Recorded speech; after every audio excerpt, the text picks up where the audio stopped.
All right. Good night and welcome to the fights. It is Friday night and our friends are getting ready to do friendly battle with each other. Let's open up YouTube so our friends from over there can contribute their comments, questions, etc.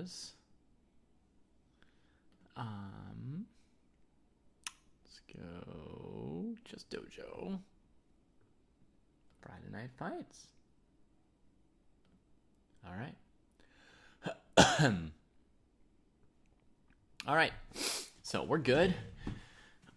We are well on time. Almost half an hour before the games begin. Plenty of time for folks to gather around and play. Dave Grohl has already joined one of today's tournaments, albeit the wrong one, perhaps. We have two different sections in our tournaments here. One of them is for players over 1600 in Rapid Chess, and one of them is for players under 1600 in Rapid Chess. These are chess.com ratings. Let's see if I got this link right. It's club, not clubs. Let me fix this URL here. For anyone on YouTube who has to navigate to it. So basically, this is the Chess Dojo Club, and the way tournaments run on chess.com is that they run through club groups. And so this is our group on chess.com, and it allows people to join the same tournaments and get paired together. Ooh, we're 6 people away from 6,000. If you scroll down, this is one way to navigate to these two tournaments. If you're on YouTube, this is really the way to go. If you're on Twitch, you can just type !fight, and the direct links will be there for you. You lost your first round in the Wisconsin State Closed. Well, just playing in the State Closed Chess Championship is great. Are you not in the dojo? It seems like you're here.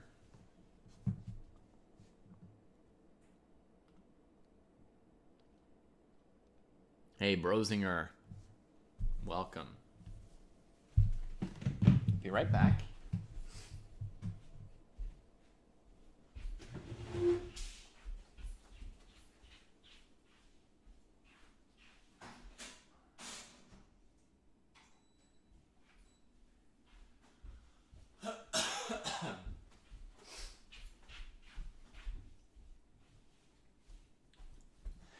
I'm a bit sick today, so there will be some coughing fits, capped off at some point by me giving up and going to bed. But hopefully we'll get a couple hours of commentary in before my voice and chest just drive me crazy.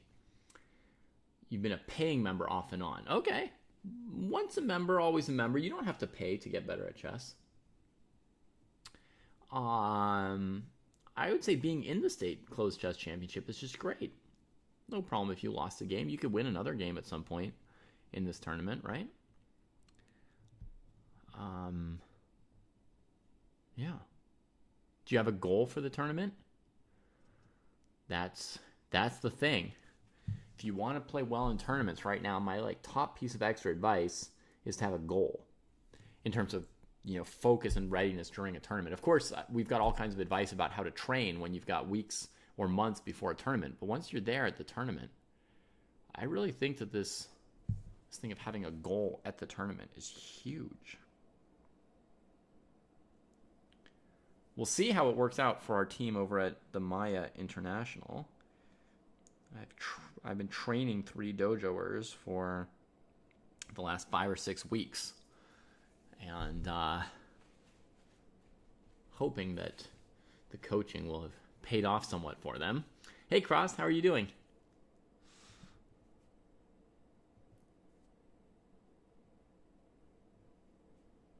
You're coughing too, like me, huh?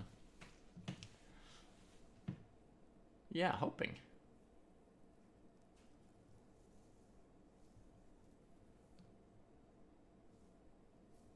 I'd like them to have a good time.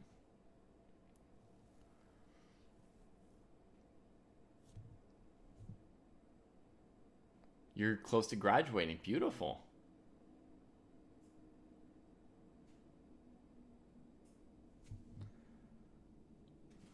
That's really great. Congratulations in advance.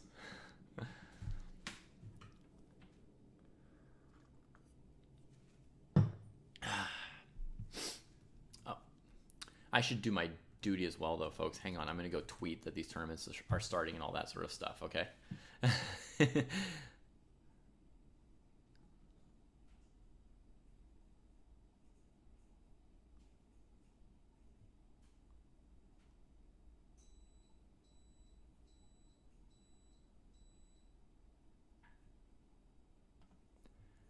All right.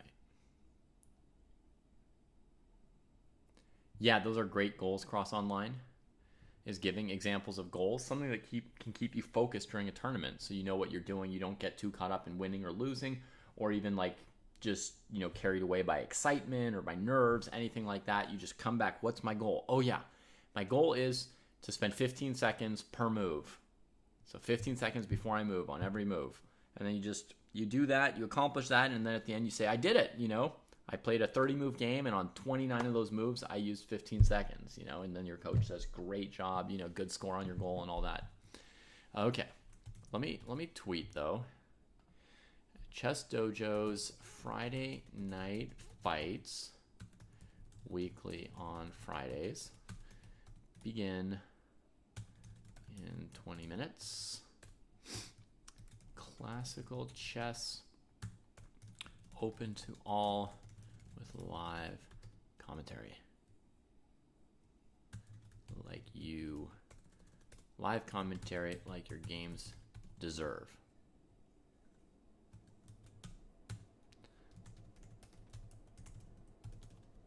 All right. I even put a funny word into that tweet. The Mechanics is a club, yes. And there's the Berkeley Chess School in Berkeley. That's a chess club in the Bay Area.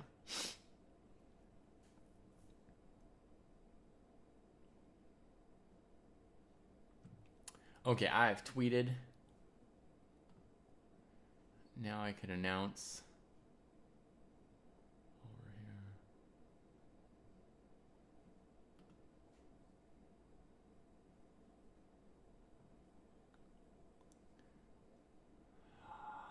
I'm going to try and use Discord tournaments. Friday Night Fights begins in 20 minutes.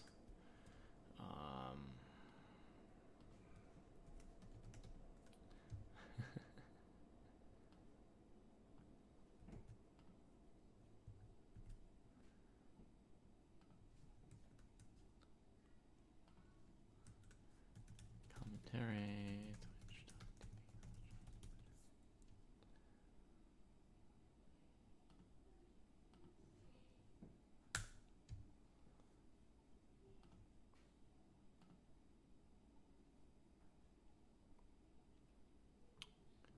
Okay, now I've done all the booping that I can do, I think. Anyone can join ChessName, exactly. That's the idea. The point is just to play one game. It'll match you with somebody the closest to you in rating that it can. And then you just play one classical game. You fight, give it all you got to one game.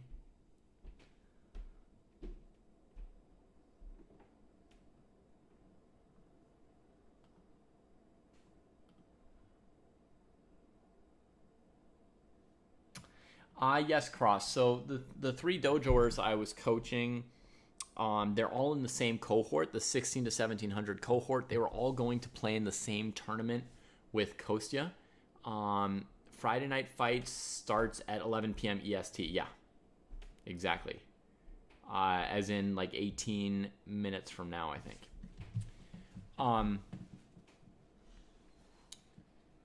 So there's three dojoers in the 16 to 1700 cohort who are all going and playing in the Maya International in Portugal with Kostya. It started today, was the first round. They've already played. And about 5-6 weeks ago, we decided to do like a little training thing with a small group of them. One of them is our marketing manager or marketing person. And so So he had this idea we could make some content around training a group of people for the tournament. So I gave them some wrinkles on the normal dojo training, right? Like they're basically doing the 16 to 1700 cohort training, but I looked at each of their profiles and tried to just customize things a little bit, like tell them what to focus on next, how to divide up their time over the 5 weeks that they had, and so forth. Alrighty, Knight Without Armor. Welcome to the tournament. Let me go grab something real quick here.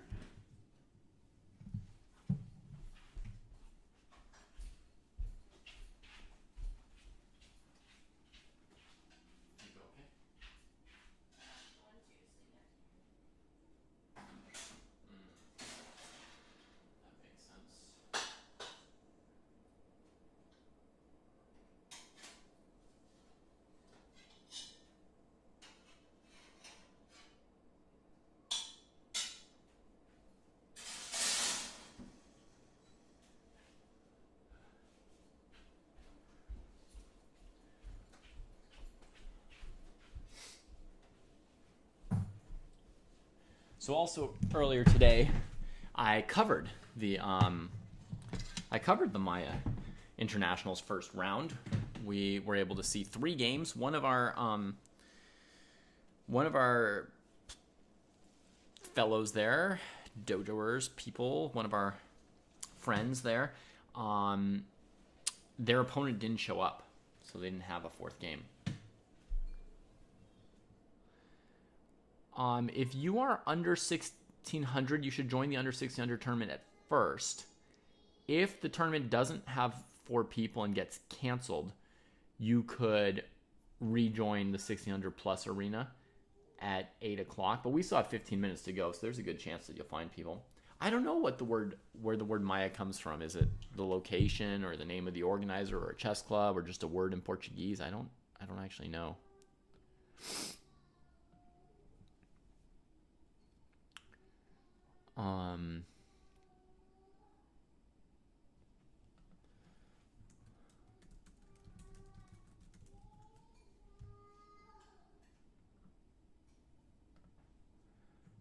Let's see.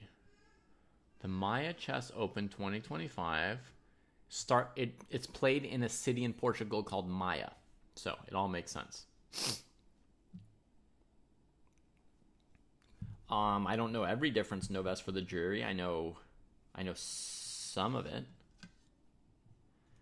For example, I know the 16 to 1700 cohort learns Mikhail Tal's games, and the 17 to 1800 cohort learns Petrosian's games. So that's one difference.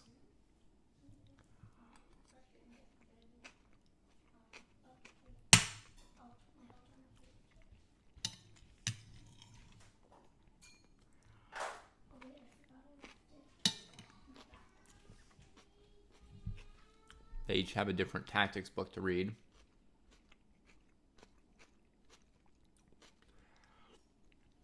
A different game to memorize. Different positions to spar in the end game. The higher cohort has a little more time on opening tasks.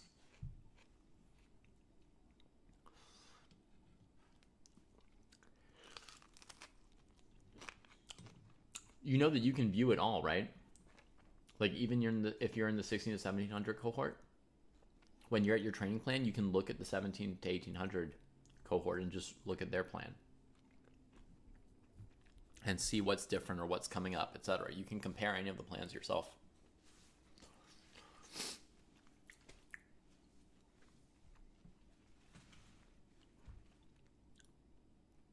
Okay, you are looking at them.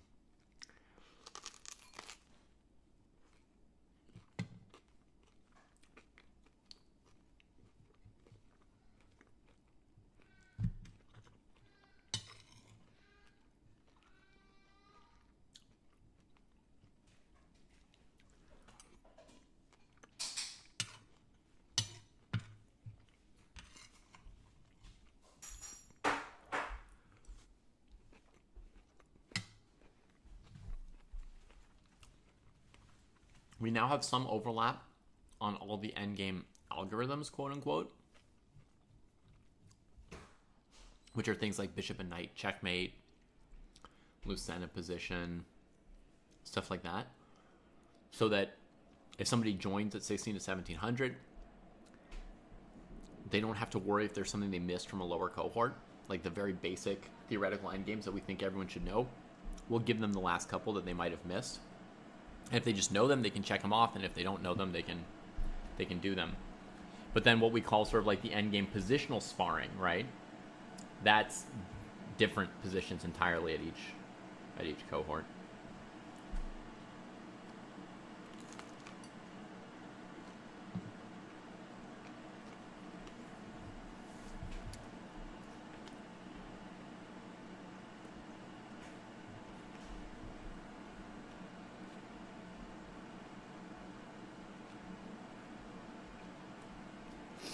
We do have multiple players under 1600 who are currently in the wrong tournament, so to speak, who are in the 1600 plus group.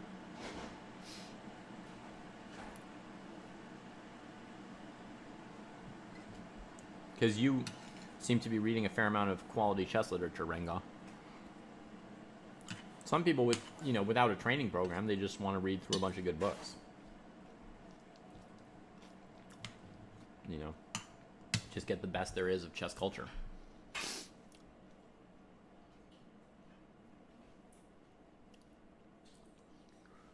Well, name is taken. We could buy the books for you, but then we would have to charge you a lot more, right? We charge people. People can join for $15 for a month, and there might be $60 of books. There's no way we can buy all the books when the price is like $15 or something.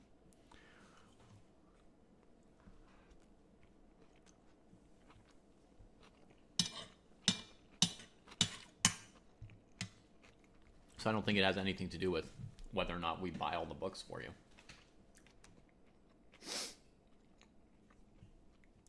For the summer Novice for the jury, I was 3 hours behind because I was in Hawaii for 2 months. So I set the tournament to start at 8, but 8 o'clock in Hawaii was 5 o'clock. So we're still like going through, afternoon with the kids, making them dinner, stuff like that, swimming. And I can only stream these Friday things realistically once they go to bed, right? So I would kick off the tournament at 8 o'clock, but I would start the commentary at 8 o'clock my time, which then was 11 p.m. Pacific, 2 a.m. Eastern when I was in Hawaii for the last 2 months. And I've been back maybe 1 week so far, I think. This is maybe the second week that I'm back on my normal commentary time.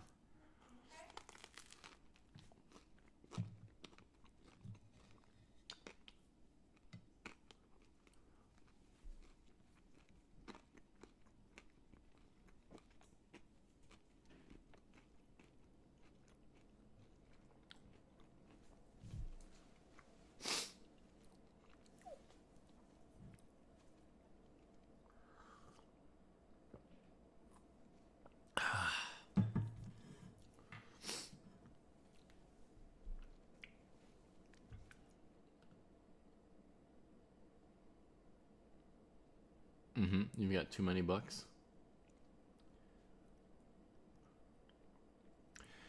To some extent, no best for the jury. Another thing which I can tell you all about the training program is every 100 points you go up, the training plan is literally more tasks, more time total, more work, right? Because chess is not linear.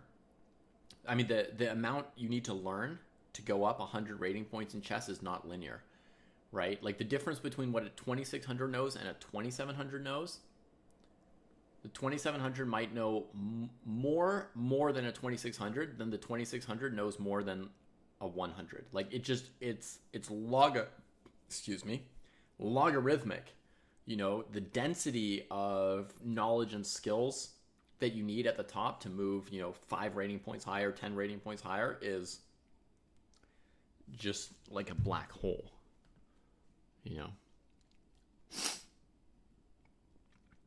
Hey ZJ, how are you? Oh, Ben and Karen, thanks for the raid. Greetings. Some of you are here right on time if you're interested in playing chess. Let me give a shout out.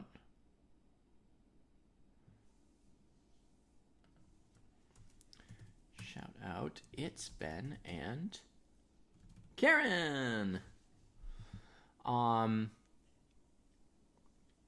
Yeah, so for those of you just coming in, and wow, there's a bunch of you, and I can't even read every single chat comment fast enough. Basically, every Friday night, we have an opportunity for people to play classical chess. We set it up as a chess.com arena because that's the easiest way for us to do it, and the chess.com arena will pair people with the person closest in rating to them and just start a game for them, etc., right? But the idea is just to play one game, give it your all, fight really hard Friday night. I do commentary on it as if you were Gukesh playing against Pragnananda, you know, in a candidates tournament or something like that, right? So we give you the full treatment, the excitement, the importance of your game. The games are all FIDE unrated, of course. Yeah, they're just online here. They will be rated by chess.com on your chess.com rapid rating. I don't know if you have one or one that you really care about a lot. Oh, you got Fen Beingold here. Classy. And yeah, you play one game, you get some commentary. You can also just hang out and watch, of course. We've got more people who watch and listen and try and pick up some tips than people playing. And every game I try and comment it at the level it's at. So you see what I mean? If there's a game between two 1100s and you're 1600, when I'm commenting on the 1100s game, you might think like, oh, he's saying stuff that's like too simple. I'm 1600 and I see more than he does or whatever, right?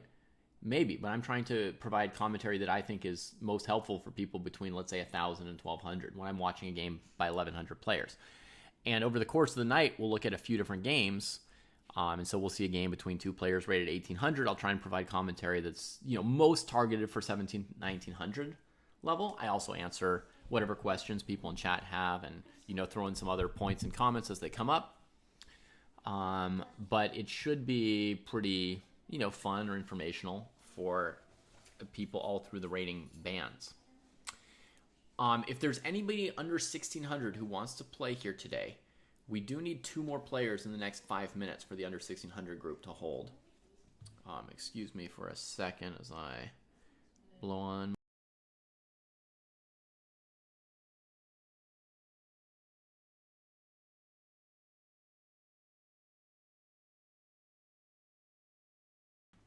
Unfortunately, I am sick, which of course is no excuse for blowing my nose, but so it goes.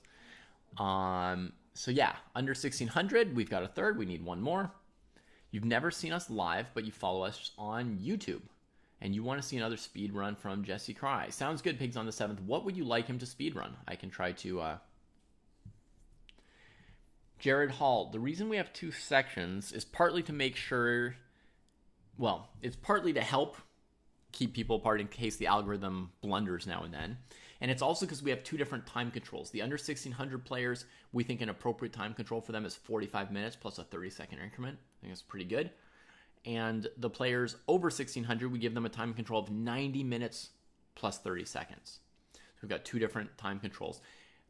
Stronger players have more chess knowledge and more things to think about. Also, their opponents are going to be less forgiving of smaller mistakes, so they work harder to try to avoid even smallish mistakes to not get, you know, a disadvantage that their opponents can really exploit. So they need more time in general to play.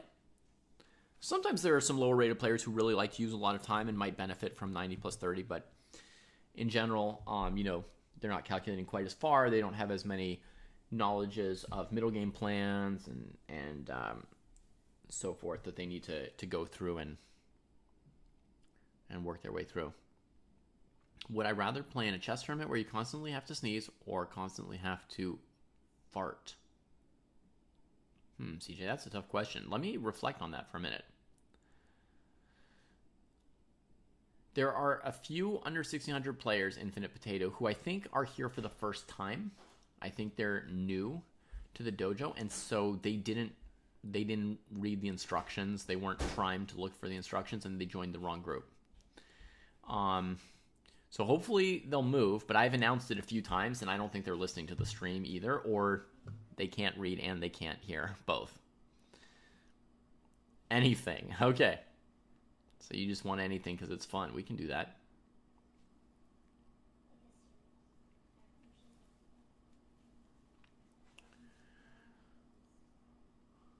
No vest for the jury. It's probably that there's something that's shorter. You know, like like just the number of tasks doesn't necessarily tell you how many hours it takes. Sometimes a task will be reading a whole book. Sometimes it'll be studying one chapter in a book, something like that.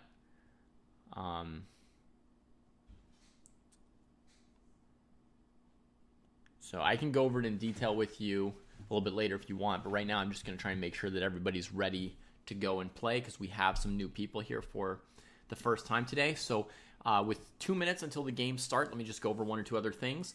If you're playing, for those of you playing, good luck, have fun. You know, we're rooting for all of you, whether I know you already or not. I have a strong suggestion that you monotask during the game, and absolutely don't listen to the commentary while you are playing.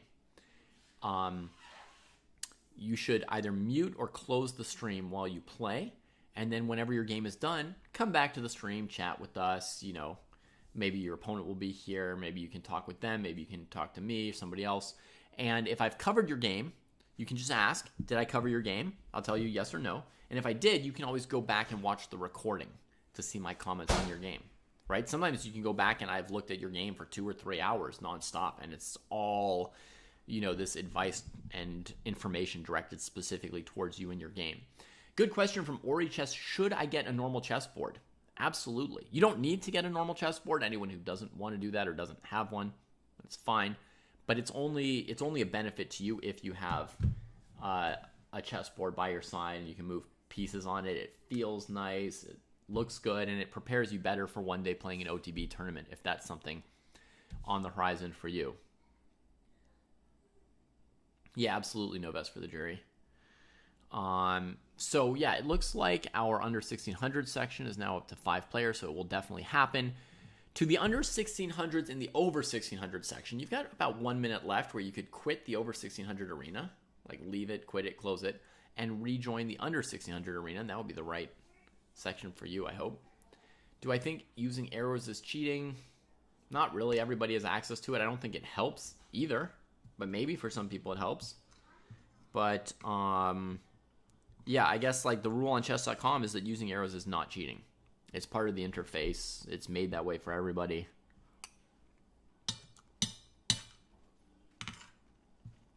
I guess to some extent doing whatever you're used to helps you play better, right? I'm not used to using arrows, so it doesn't help me. Maybe some people who grew up playing chess on chess.com instead of on a chessboard play better on a 2D screen with, you know, some arrows around.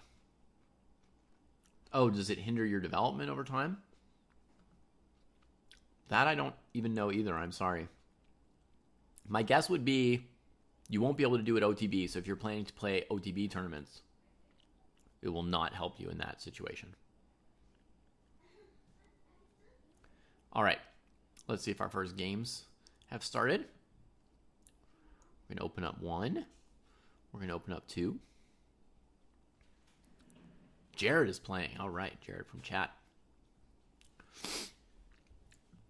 All right. Goodbye to those of you playing. We salute you. We'll see you when your games are done. Enjoy. For those of you hanging out with me, let's enjoy as well. Yeah, ZJ, that might be cheating. True. We get a Caro. Caro's been reasonably popular in Friday Night Fights. Advanced variation from Jared. Let's see if he plays like Jesse. Let's see if Jared plays the aggressive repertoire. Jesse's aggressive repertoire is what? H4 here? The maybe called the tall variation? Oh, Jared plays it. Okay. Basic idea of this H4 move is that if black plays E6, oh, black plays E6 way too fast. White wants to close a trap on this bishop with pawns. Oh man, you can't play that fast in a classical game. Monk e6. Right into it.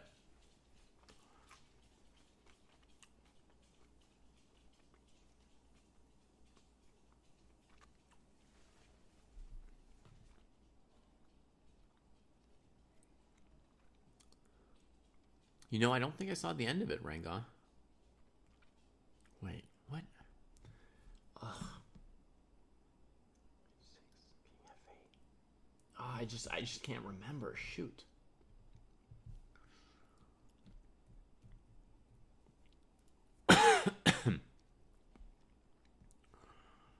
And there's a piece. There's a piece. Great start for Jared.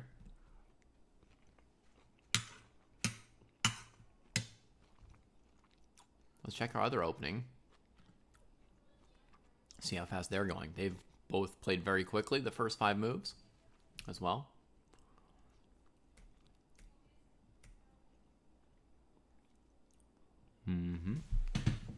Dutch defense.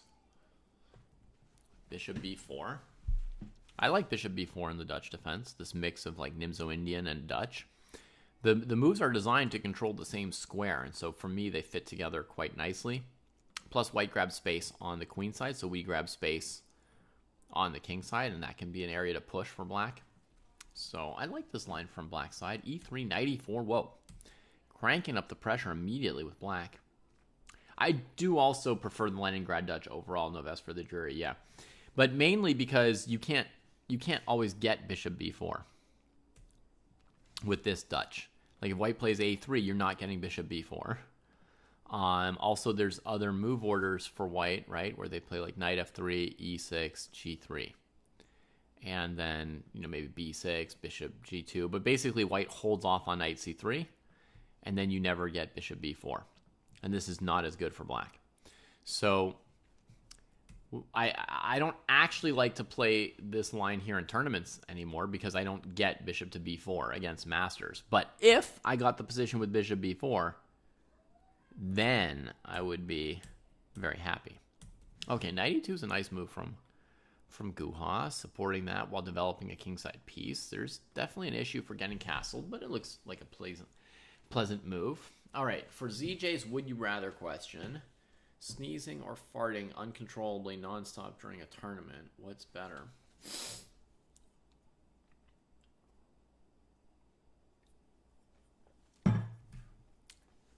I guess farting's a little better because although it's really embarrassing and upsetting, more embarrassing than a sneeze, it's more survivable for the other players, right? If you're sneezing, sneezing is just loud by definition. A fart doesn't need to be loud.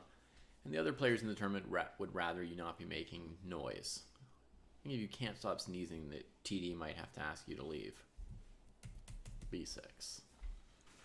I don't know if I got that right or not, CJ. Was there an officially correct answer?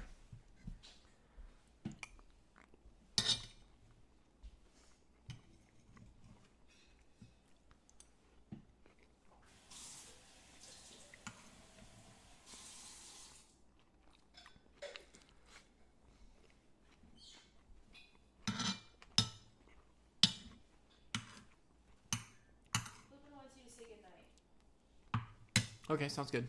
I'll do that. I'll be right back, folks. I'm just going to do a good night tour real quick around the house.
revenir à mon programme. Bonne nuit, je t'aime.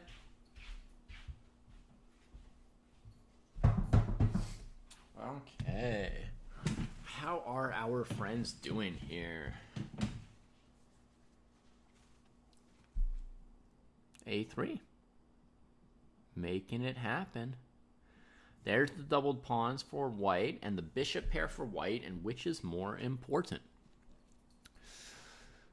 Black's left with their least good minor piece, this knight here, so they have to do some work to get it into position. This bishop's going to be quite good in general on b7 here, I think. Be an interesting position. Maybe black should castle? No, because then white can develop the bishop without playing f3. But if you go bishop b7, white might choose to spend their tempo weakening your dark squares because you don't have the dark squared bishop. It's a very interesting possibility for white. I haven't seen that before, but it looks very bothersome for black. Very bothersome. Uh-oh. Like, this is a problem even.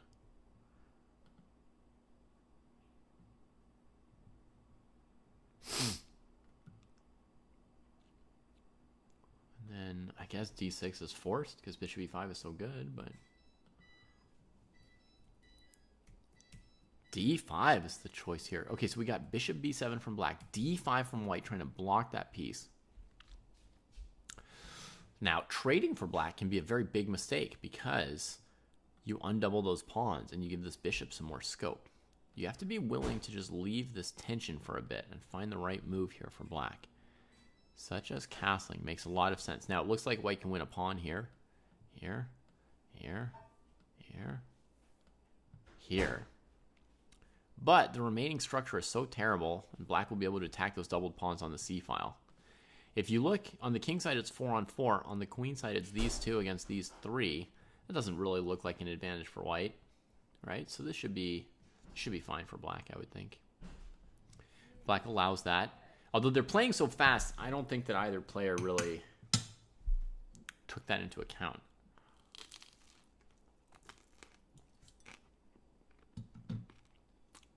I mean, I definitely can't calculate that fast.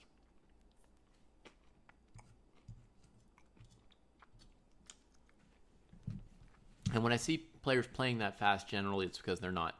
It's not because they're calculating way faster than me, it's because they're not calculating.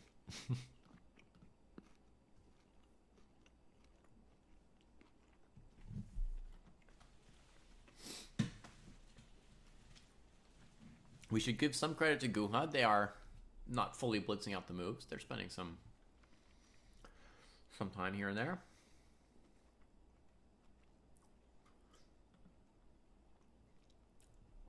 This guy wants to develop. King wants to get castled.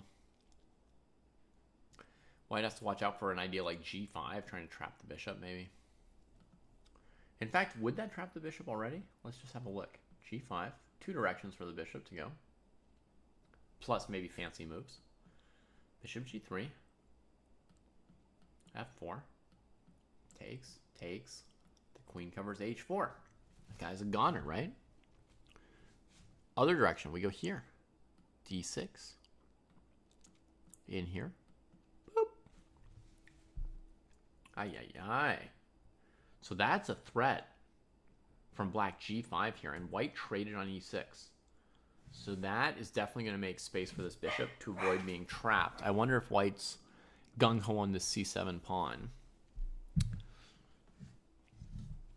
Or just, making sure that there's space for the bishop.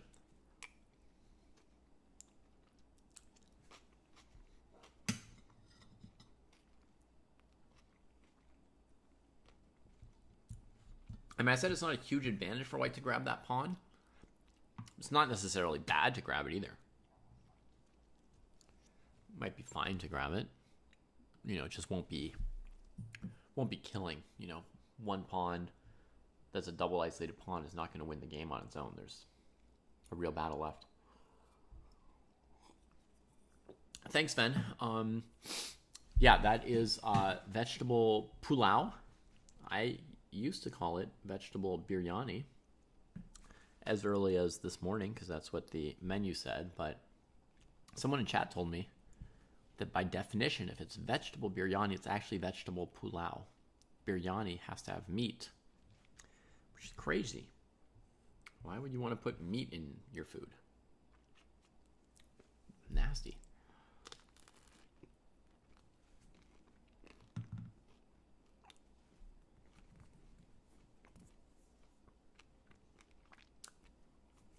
I was streaming a lot this morning, so I had breakfast at 3 o'clock, and now I'm having my second meal at 8.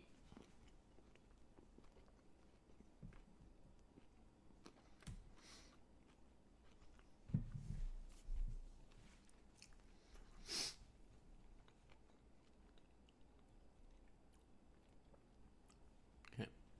We noticed that Hokey Gamer stopped and really thought before recapturing, so I think they were just noticing this calculation around C7 and spent a couple minutes here. So hopefully now they're locked into the game.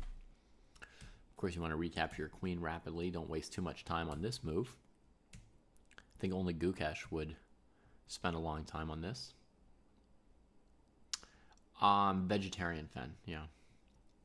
And there's the pawn. The pawn gets got.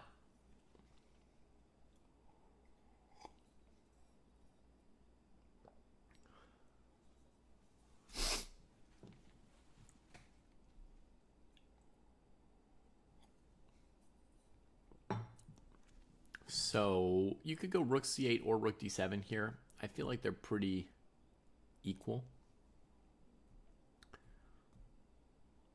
In a game, would I kill myself choosing between them?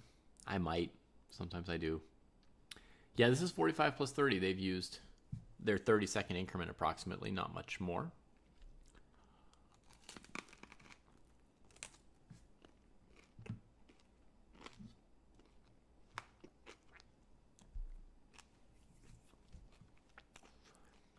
Bishop e5 looks real nice, yeah.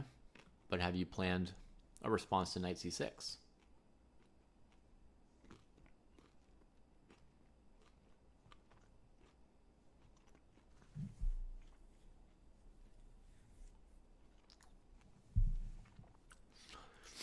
Pair, you want white to play rook g2. Tell me more about the plan you want white to do, because I don't see where to attack, or maybe you want rook g1 and g4. That might be something that you've got in mind.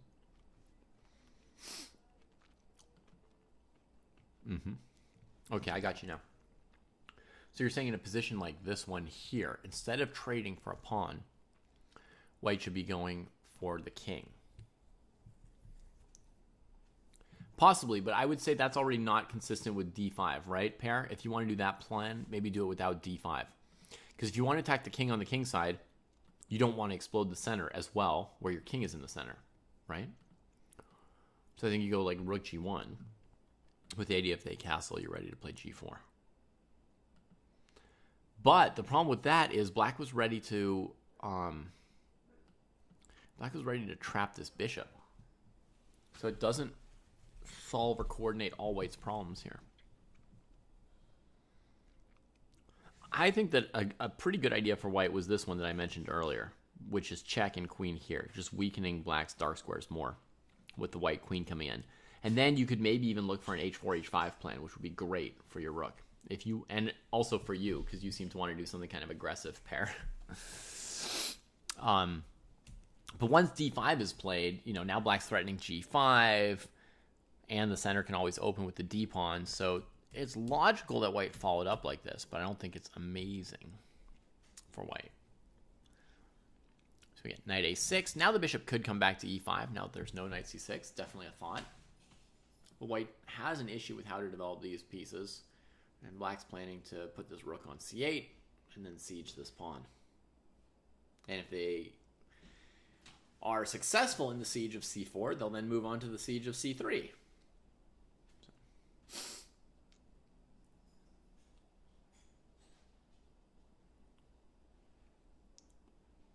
Who are Nick and Fed? They are American grandmasters. No best for the jury. Nick DeFermian and John Fedorovich.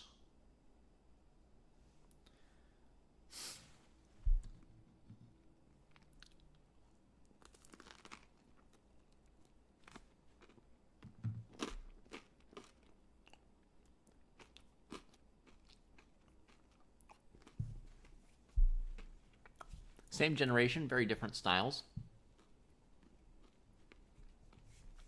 Fedorovich is a more safe positional player. Defermian, crazy tactical player.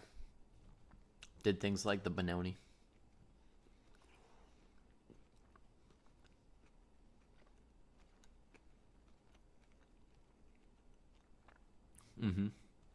Pair's ready to let the pawn go and just start developing here. And if takes. Here. This move's logical with some pressure here and some coordination of the white pieces. Playable. It depends how I'm feeling and how chat's feeling, BB, Subaru. You know, it depends how good the game is, etc. There's not one clear rule for how I do it. Gonna check in on Jared, see how Jared's doing with the extra piece. First thing I see is Jared's used 10 more minutes than Monk SC. So it sounds like after winning the piece, Jared didn't start playing complacently. Jared kept spending time on their moves. Queen A5, funky.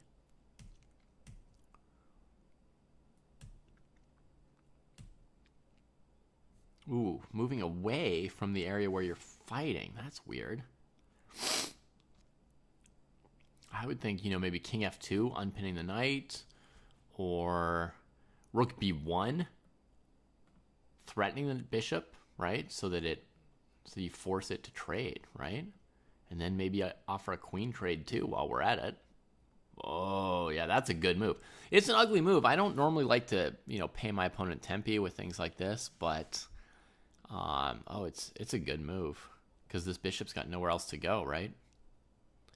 And it's threatened.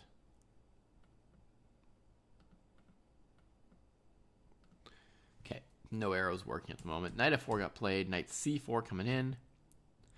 Trade is agreeable to white. Castling is agreeable to white. And we get another trade. Very agreeable to white.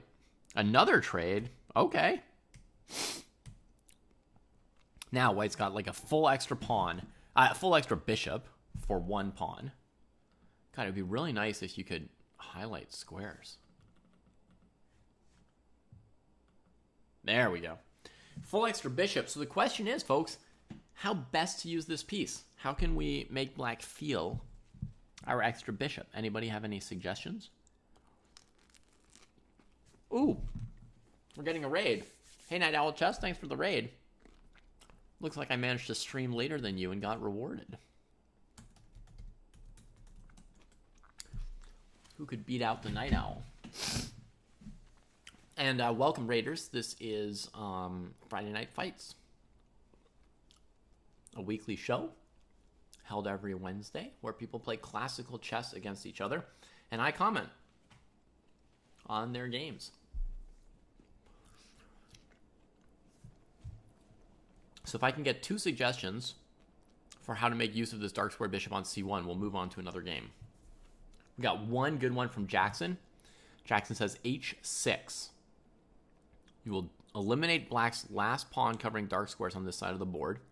Either it goes to g6 or it trades. And either way, your bishop gets magnificent access. Beautiful, right? If they take, it's pretty similar. Black can't stop this bishop from eventually landing on this square, right? So that's beautiful. Renga gave us the second suggestion. Great.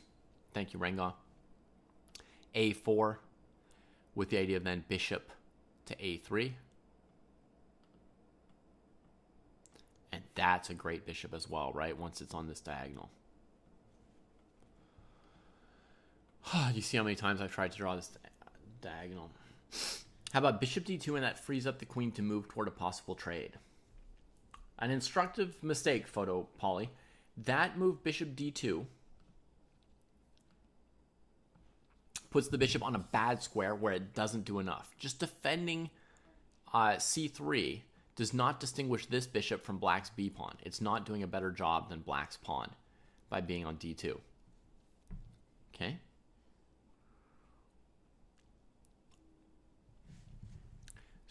And the idea of then you free your queen to go make a queen trade, your opponent can move their queen away from your queen and avoid a trade, right? That's not a strategy for winning. No, what we need to do is make use of this piece. And we got both correct answers from chat. H6 and A4. Bravo. Two good answers. I think Jared is still thinking. We'll leave him here and go find another game to view.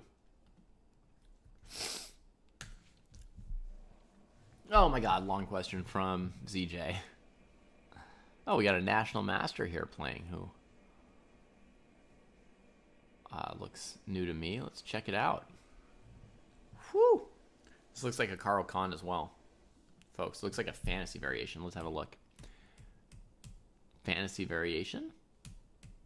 Queen b6 is a weird but very strong move here. The idea of which is to at some point play e5. Opening up the queen's diagonal like this. God, it's so annoying that I can't make arrows. And then, you know, if white takes, then you do things like bishop c5. You come into f2. So queen b6 is a nice move. White plays knight c3. Black now trades, and plays e5. And white doesn't take. They develop the knight. Beautiful. We get a trade. Bishop develops.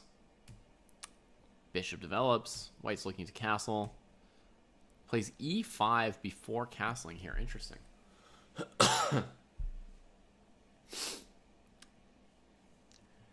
Both castling and e5 look logical. e5 at a time when your opponent's knight gets shunted somewhere risky. Maybe the idea is to give check.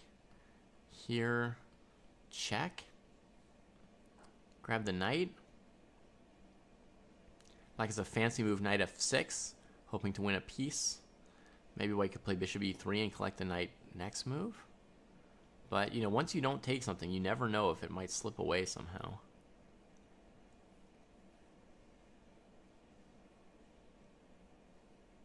Maybe it can't. So e5, black played bishop g4, developing with tempo on the queen. She goes to d3. This knight finds a square. Very logical moves from both sides.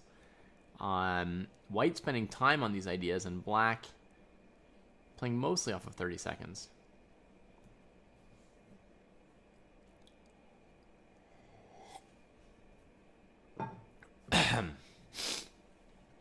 All right.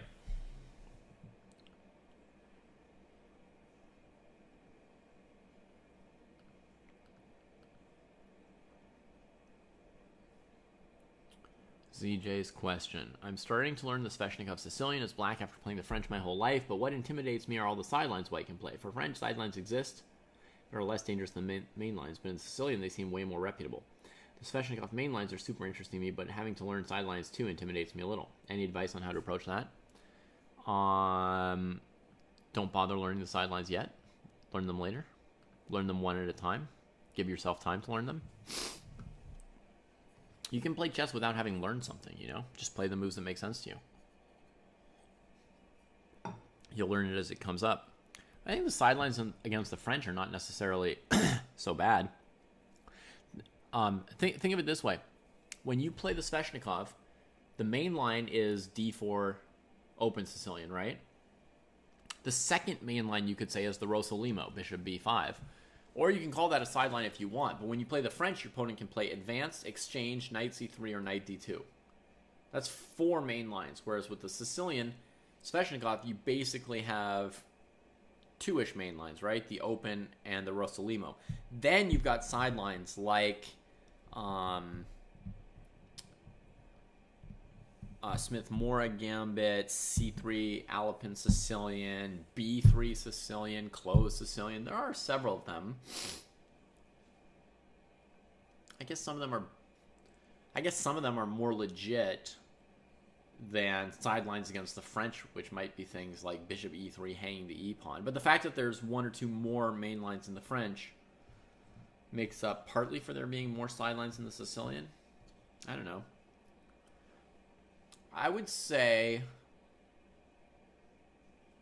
start by learning the Sveshnikov main and the bishop b5, and don't worry about the others. None of them are super challenging, you know. Just play logical moves.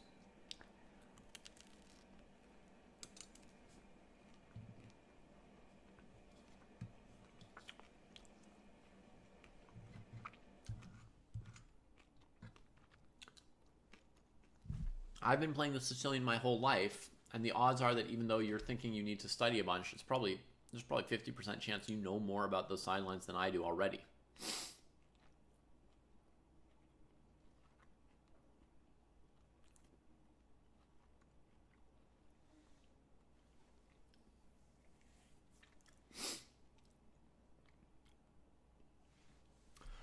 The French and Sicilian are fairly equivalent, ZJ. I wouldn't necessarily rate one of them as being more of a must-win opening than the other. French is fine.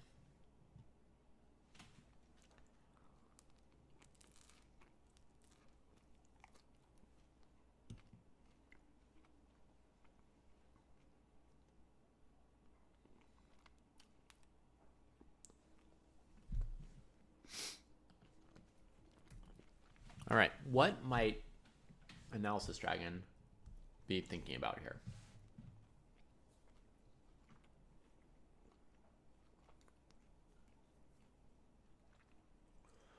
Not Queen G3 because of Queen D4.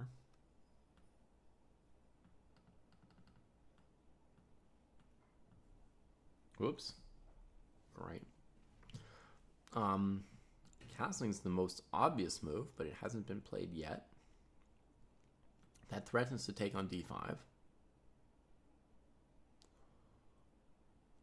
Black could play Bishop C5 though.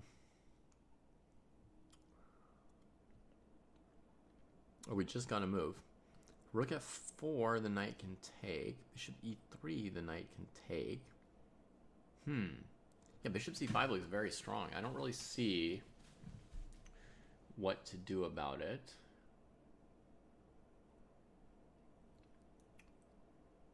So we need a different move for white. But what? Bishop D2? H3?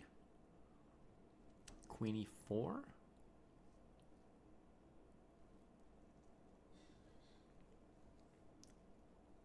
Maybe even bishop takes D5. So that if E takes D5, now you can castle.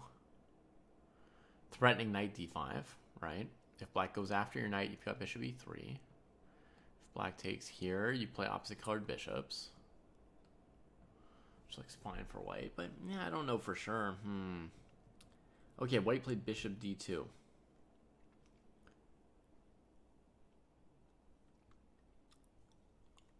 Yes, Chess with Kaori. I'm analyzing games here. They're live games. This is a live position on this one here. Let's see what else we got.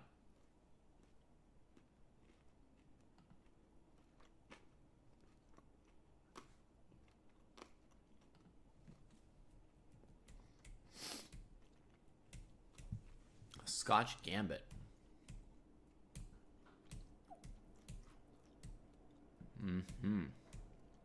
White gets the pawn back.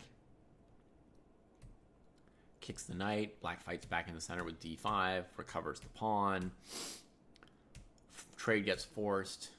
Develops. Knight gets kicked. Bishop gets kicked. The knight gets out of dodge before it ends up getting trapped there. White develops. Bishop to the nice open diagonal. Get castled. Aggression here from DDS.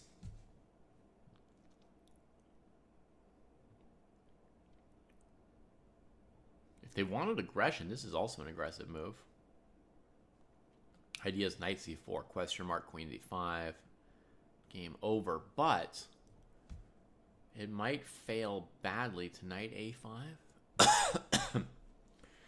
Well, not horribly. Because I got one resource here for black. That's not terrible. Wait a minute. It is terrible.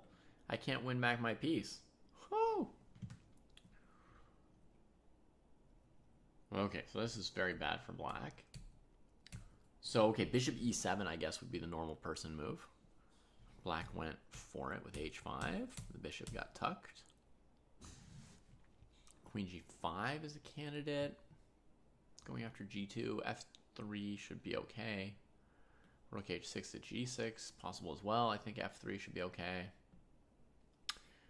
Black, playing ambitiously with this h5 stuff, is going to need to find a way to coordinate their pieces, like pick a square for the king, find a way to use the rooks.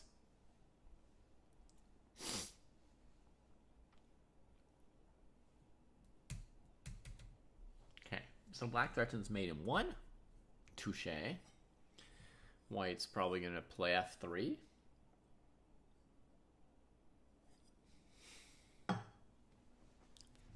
If I had to bet on it.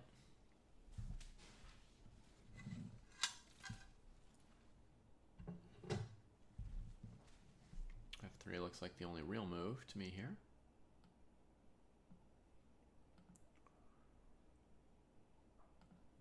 Thinking about it, what else could they do? I feel like when you put your knight on f3, your knight's just under fire for the... Oh my god. Killing me. Let me try restarting my mouse. Maybe it'll get better.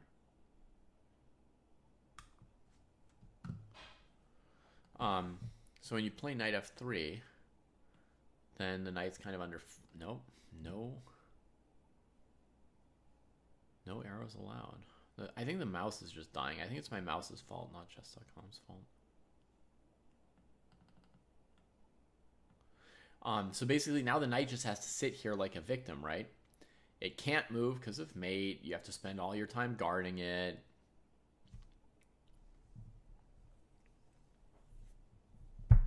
You know, you can't do anything with it. Whereas if you put a pawn on f3, you really blunt that bishop long term. It becomes less good. And you can try and bring this knight somewhere it actually wants to go, like c4 or e4, where can it do some stuff.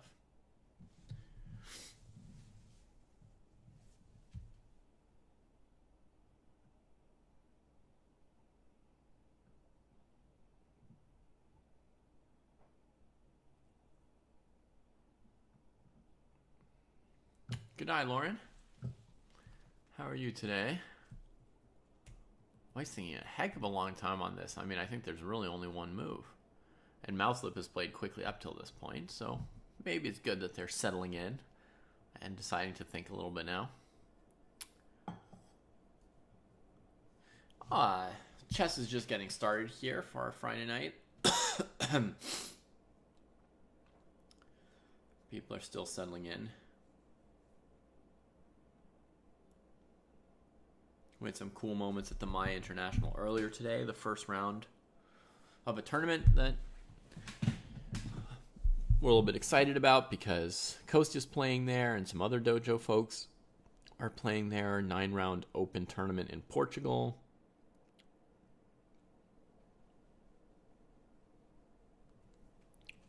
So I'm kind of excited for our students who are there. Oh, that's why Mouselip was thinking. They had another move other than f3. Another move that makes sense. Queen g4. Headed towards an endgame. Okay. Yeah, h3 looks pretty strong for black. If you play g3, your bishop's in very bad shape. And if you trade, then this bishop gets better. Right? It won't let me show an arrow. It'll only let me play bishop h1. So hopefully folks can see that this bishop is good here. Whew. Made one arrow. Of course, the next move would be rook h3, right? But you can see that the bishop's become much better. So h3 is a very nice move. Now white plays f3 to shut out the bishop. Yeah.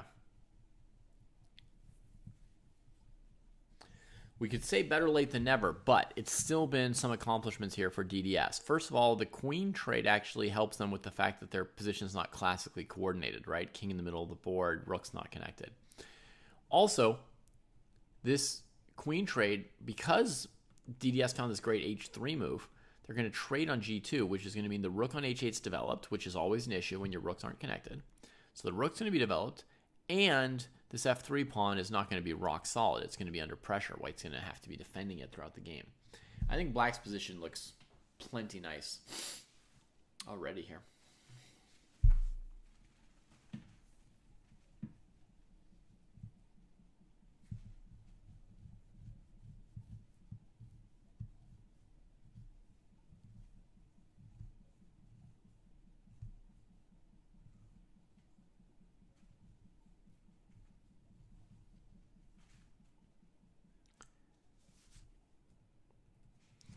Let's click on another game as they're thinking about it.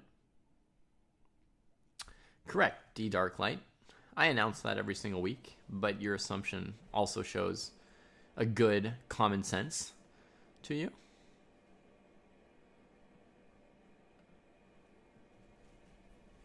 Man, we got masses of players over 2,000 today. I mean, looking at this, we have somebody rated 2,500, 2,300, at least 2 players rated over 2,200, and another 5 players over 2,000. Goodness gracious.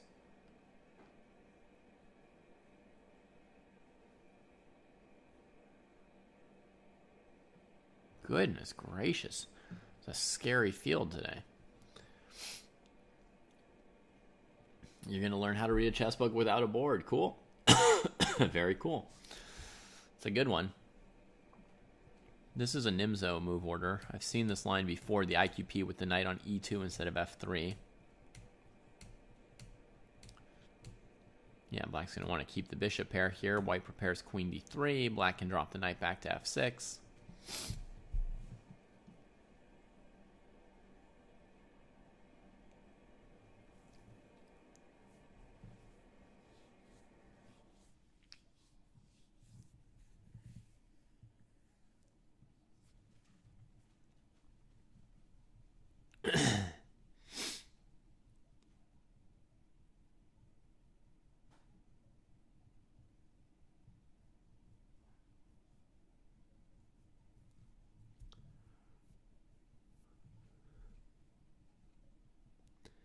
So I guess for black, the next step is getting this bishop here developed.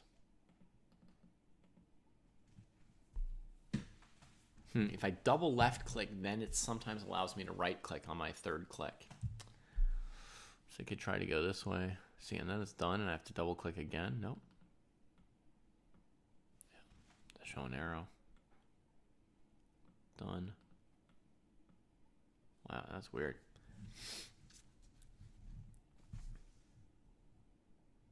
You know Wikipedia, ZJ? They're 2,200.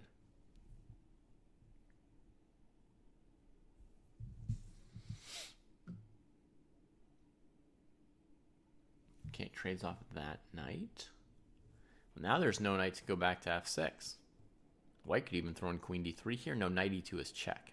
No fancy, David. No fancy stuff. Queen d3, knight e2 resigns. So I think knight c3 makes sense, trying to play d5, but then there's queen d4. That'll stop queen d3 for a while. So we're looking at pawn takes c3 here, probably, right? To avoid losing anything.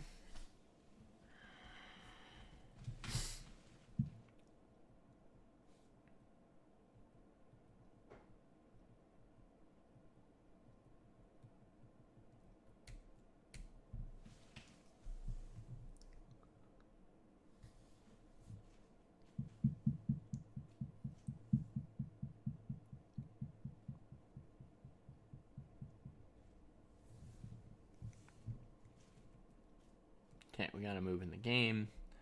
B takes c3, fairly necessary from British Capital Games.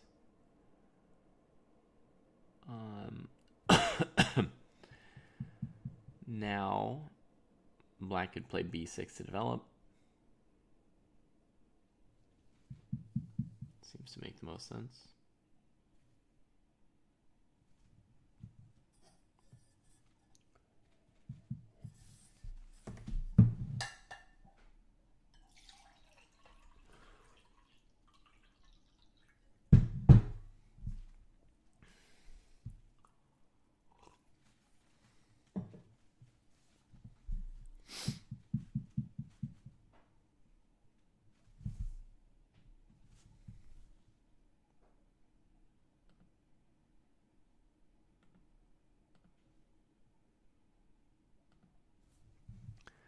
Can make this picture a little bit bigger. Yeah, I can kind of see that's Judith there in the middle when you tell me.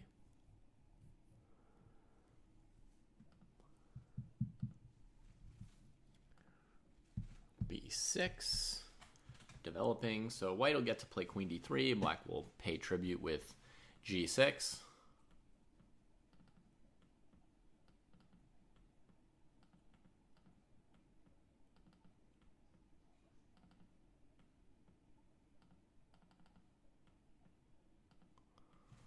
Wow. Please. Nope. All right, so black will play g6 when white plays queen d3. It'll weaken the king side a little bit, but there's no way around it. C'est la vie. Yeah, I'm using a mouse, no vest. If I do this, won't let me do it either. I mean, occasionally I'm able to do something, see?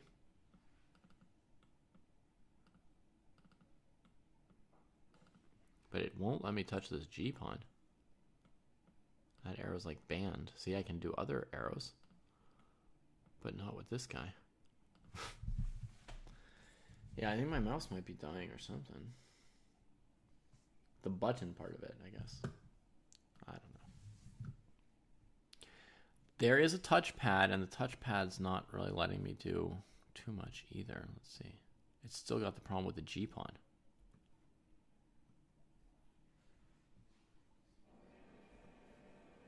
I can draw an arrow from an empty square sometimes. Or not.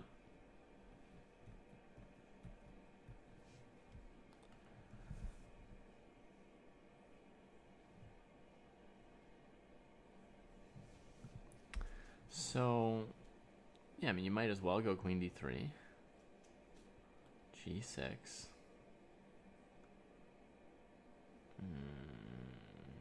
Where's this bishop best? Long diagonal? One of the best plans in these positions is to get rid of your a pawn, but black seems to have a5 covered here, so it's not really doable.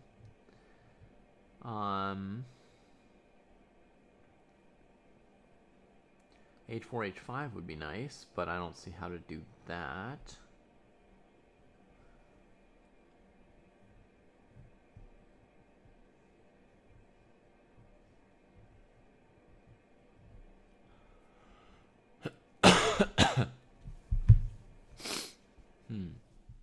Queen d3 is fine.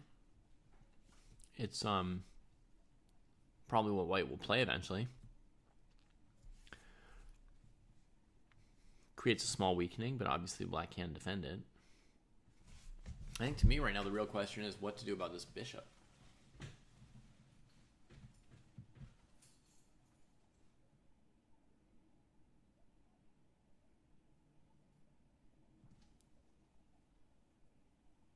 I suppose you could just stick it on h6 after g6 just to get it out of the way.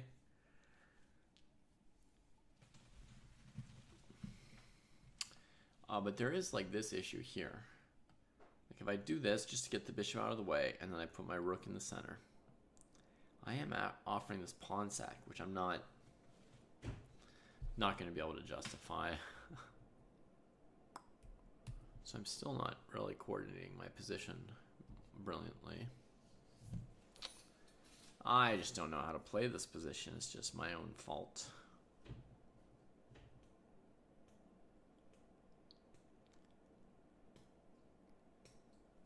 I just can't even guess what a plan is.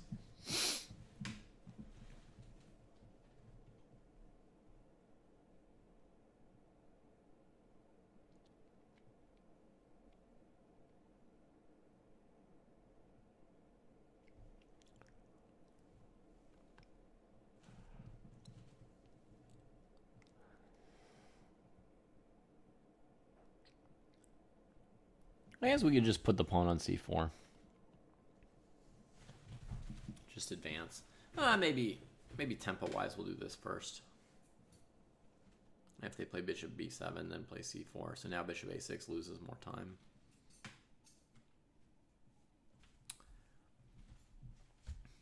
Black could probably counter the long diagonal here. Here.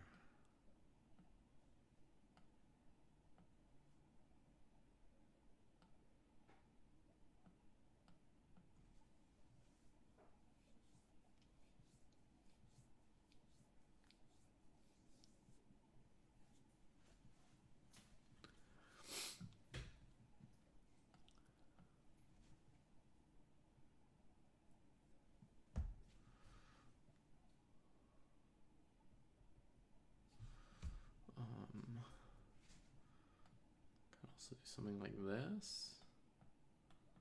Bring this pawn. Should be 7.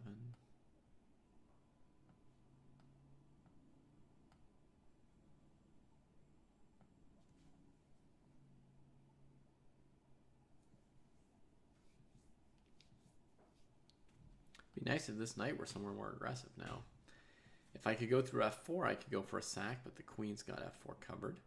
If I were on f3, I could go to g5 and prepare some sacks. You know, not finding anything amazing for white here.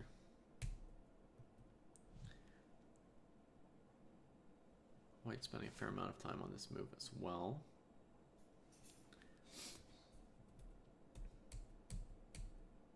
Okay, they did play queen d3, g6. And then back to thinking.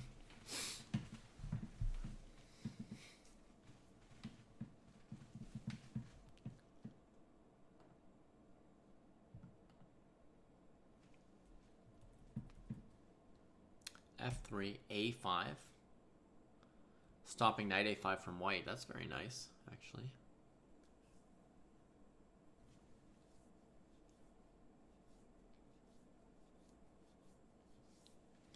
Well, the normally potential issue with this would be that if white plays a4, your rook has to sit and babysit the pawn now. It is no best for the jury, yeah. But white played knight c4, allowing the pawn forward.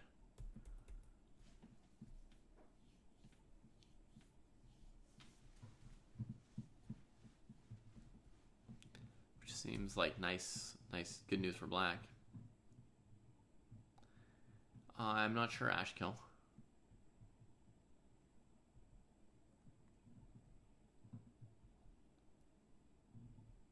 And a3,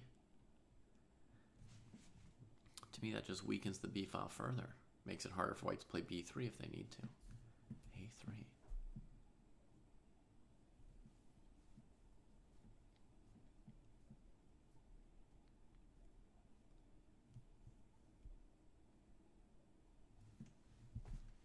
I guess it stops the plan of rook b8 to b4.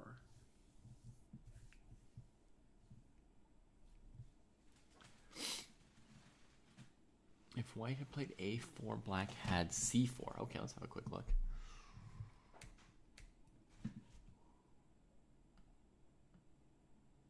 c4 here.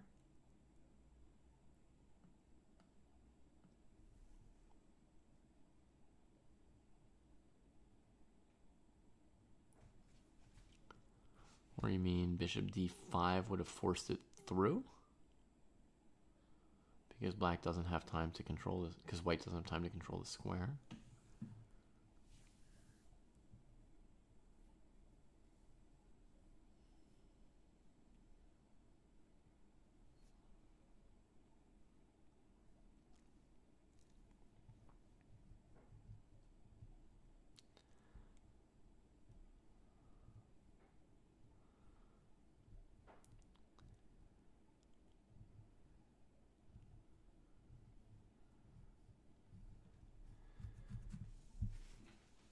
Magnus ended the era of classical world champions?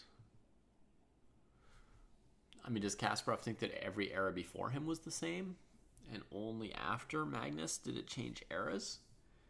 Because you could argue there were lots of different eras to the World Championship, right? You could say that the World Championship that Gary held was different than the one that Botvinnik held.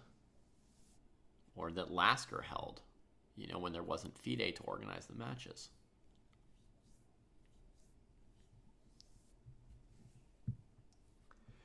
You could say the FIDE title changed after Gary himself split off with the PCA. And then from then on, people had to talk about which world champion or which organization's world champion, and was the championship united or not, and was the world champion actually the world champion if somebody didn't play, etc.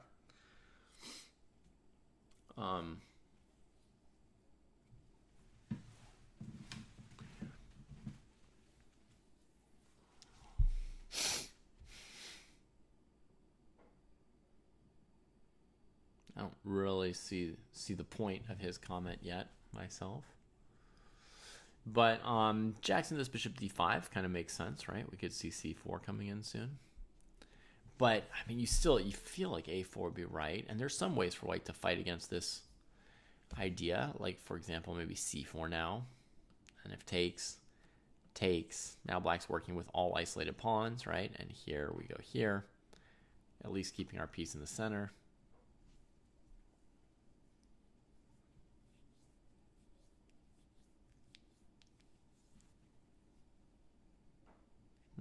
Bishop c5 might win a pawn, actually.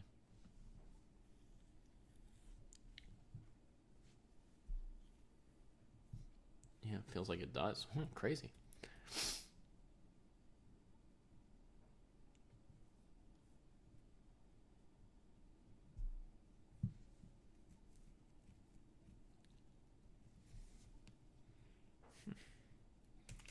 Okay, so we got knight c4, assuring that outpost square for the knight. No, I can understand why Mauslip would have gone for this, even if they saw a4, that they might have thought a4 bishop d5 was not what they wanted, that their pieces get displaced.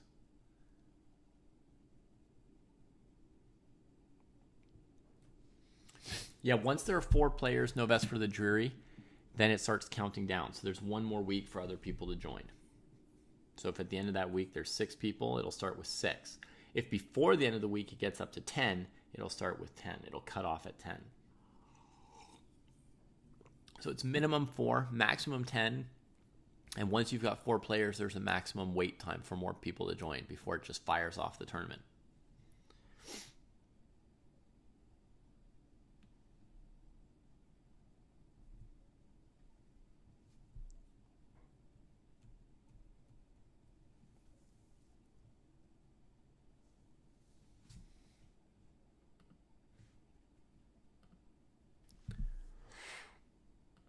All right, Jared has won this game. Good to see. Let's check out how Jared cleaned it up. The trades helped a lot. We got to here. And Jared played a4 using the bishop. Beautiful. Give up the a-pawn. Sure, who cares? Boom. Trade. And the rook on a1 gets developed. Ooh, evil. Evil is good, by the way.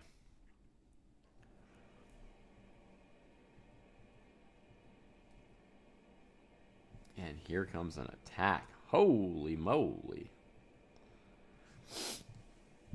That was beautiful. Jared just got all those pieces into the game. No question or doubt about winning that game. And I will tell you that in this position, here where I asked, what to do with the bishop, if you don't know what to do with the bishop, a player in the 1100s can easily lose or draw this position here. It's not a guarantee in any way. But, oh man, look at that. Jared spent like 8 minutes on this choice, maybe? Good job. That was the move to figure out what you're doing with your stuff. Bravo. Bravo to Jared on that one. Okay, let's go to one of our other games. Guha and Hoki Gamer in an opposite colored bishop ending. This is the Dutch defense. Get a rook trade. There goes the bishop pair.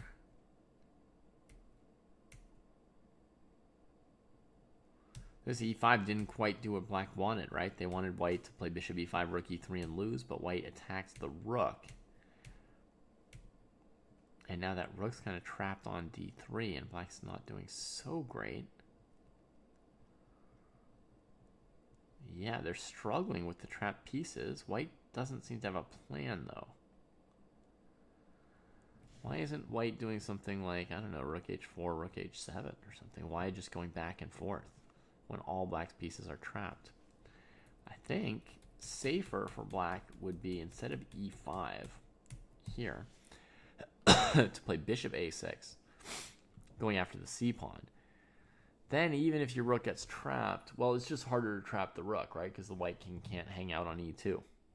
So this move would just have been good for black. Black would have been comfortable in the endgame here.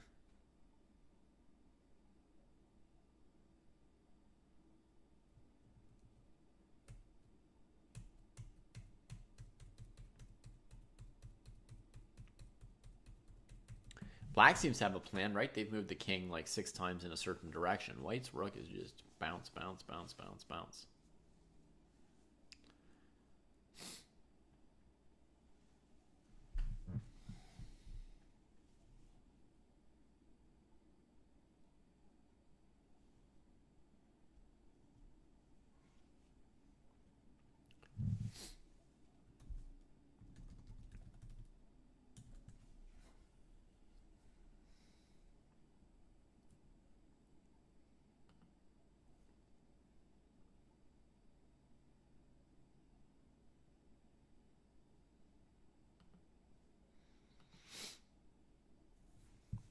Here, Black stopped. It feels like this is the next step in their plan. Has rook f4 done something to upset it? I mean, the rook went back and forth. It's been on f4 before. 2 moves and 4 moves ago.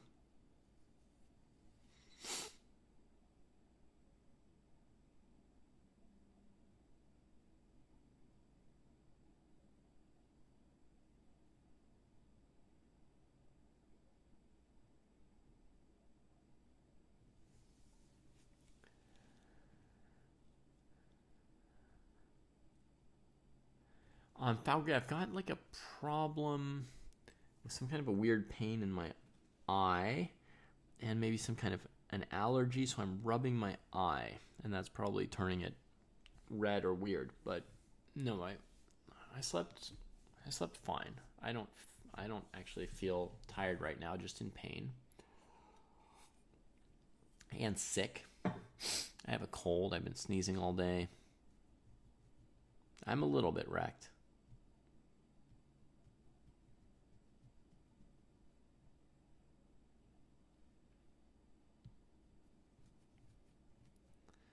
It itches and it hurts when I touch it.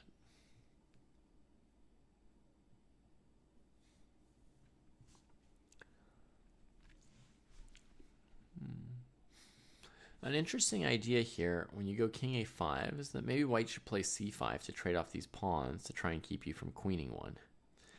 Then what black can do is take, and preserve this pawn. There's nothing this bishop can do. It can come back and retrap the rook, but there's nothing it can do to prevent black from then eating this pawn and then keeping this pawn going. If black weren't really trying too hard to win, black could play rook takes here, let white take this, give a check here, play here, and take here. Very pleasant endgame for black, but the chances of winning are, yeah, so-so. You know.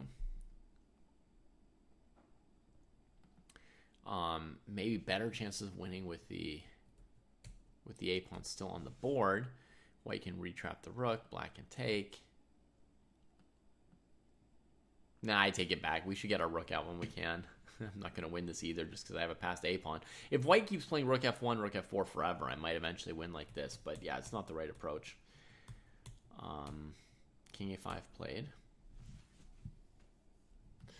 Yeah, Ari, it is very good to use one's time in chess. Super powerful thing. Basically, you think about your moves, and that increases your chances a lot compared to not thinking about your moves. So I don't know why your opponent made whatever choices they made.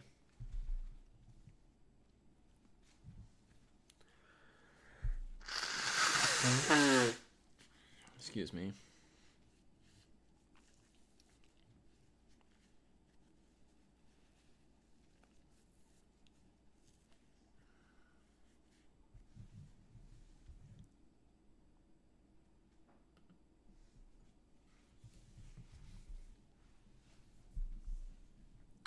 So 2 moves that I would accept for white. Rook h4 and c5.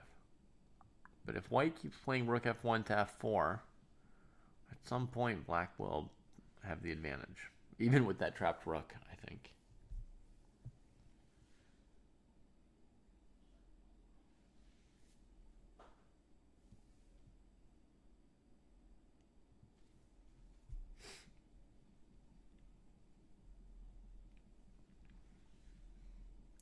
Yeah.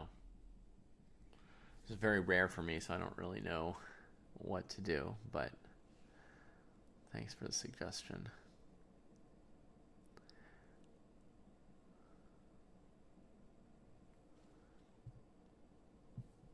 In the past, when I've had like a mild irritation or allergic reaction, just washing my eye with water and leaving it alone has been enough, but it's bothering me more today.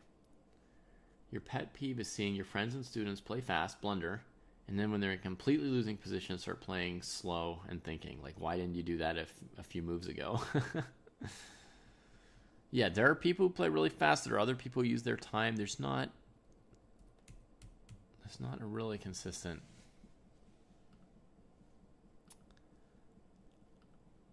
approach or pattern. Okay, what did white come up with? Rook f1. So the idea here is if king takes a4 to play rook a1, right? And then grab this pawn. And that sort of eliminates all black's pawns.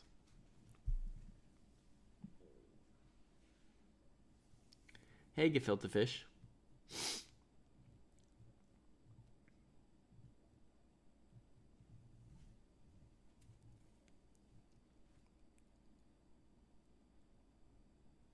Yeah, I mean, it should be a draw. At this point, no one's really making progress. White would have had the advantage if they'd played rook h4, h7 a long time ago. But now it's just whatever. Now it's just equal. So let's click on one of the other games we were on. This is, excuse me. This is the fantasy variation, Caro-Kann. We saw bishop d2, knight d7, boldly allowing white to take on d5 or something, but white plays queen e4, hitting the bishop. Black castles with the idea of queen takes g4, knight takes e5, hitting the queen and the bishop. And if she goes back here, then this move is going to be simply good for black.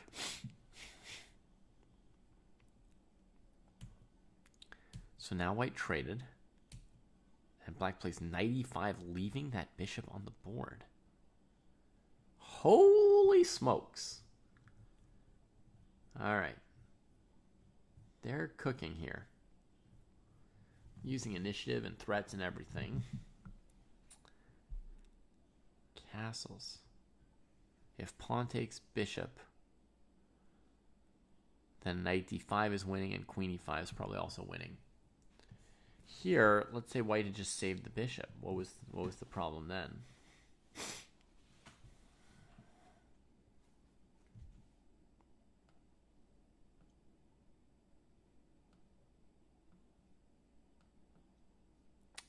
Maybe something like this. And if you take here, there's queen d4 among other moves.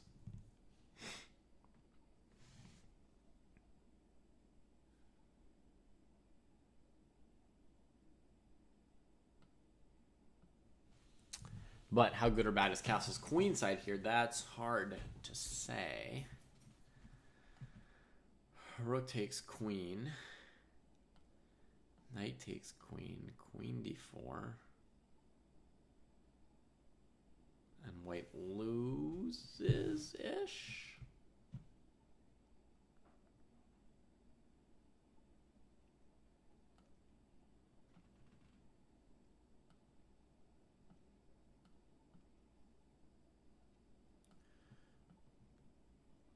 Or who knows? Total mess still. Looks like 3 minors against a queen and a couple pawns.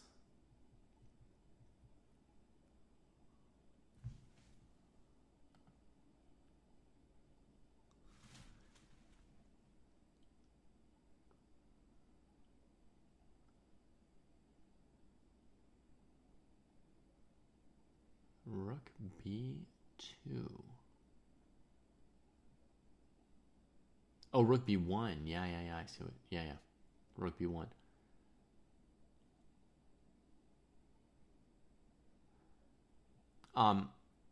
Often Often, Jared, the games, if you're looking in a Lichess database, they're going to be blitz games or bullet games, you know? So even if they're masters, if they're playing bullet, no assurances, right, about what they're doing. This position would be playable for both sides. I don't know if the NM is losing or not. They're equally rated, white and black, in this game.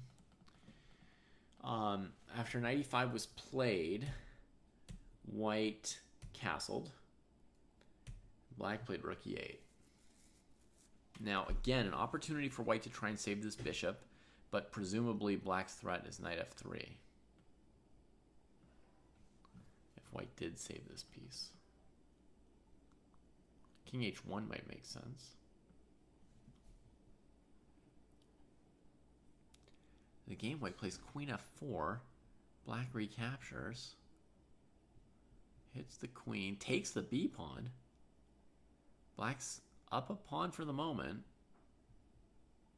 Equal on pawns at the moment. Okay. I slightly struggle to see what's going on here. So let's just try something for a second. Let's just double check. Bishop b3. Knight check.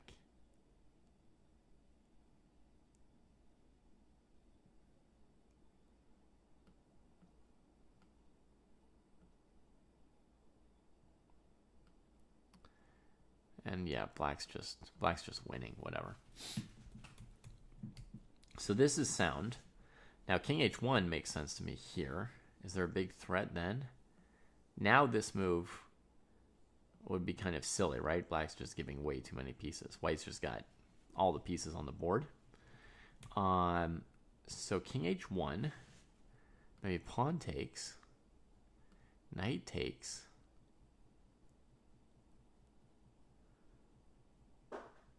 Now fancy moves don't look as good.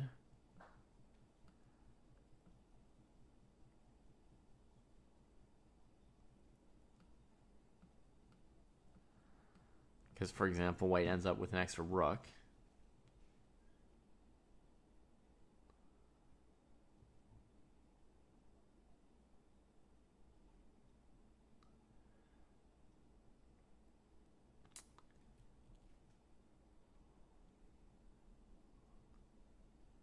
But if the queen moves, bishop b4 is winning. Okay, let's try something else for black. King h1.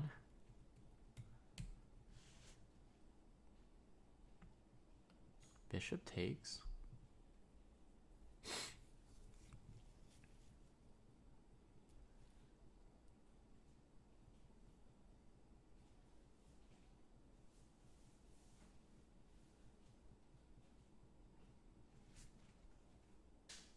Looks like a good square for the bishop. Let's just put it there. And then take back. That looks pleasant for white. Do we have anything fancy for black? No. No fancy knight move. Any fancy knight move from black here is going to be queen g4. It's going to deal with it. So this is just pleasant for white, this position here that was available. Like black might have some very specific sequence to stay close to equal, but there's definitely a chance that white's slightly better here. What is? The machine? Yeah. It's pretty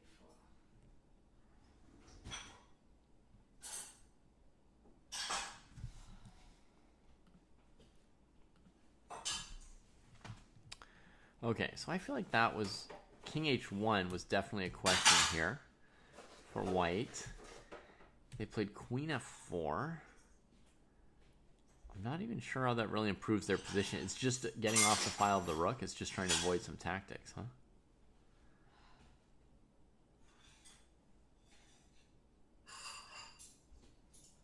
Yeah, I guess so.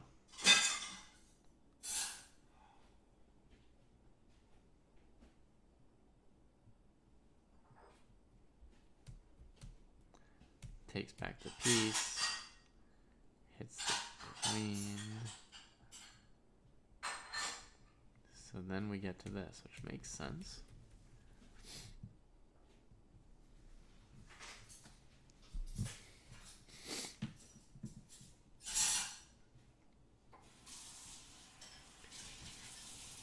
So now knight f5 is the big tactical question. I guess black has queen c5, huh?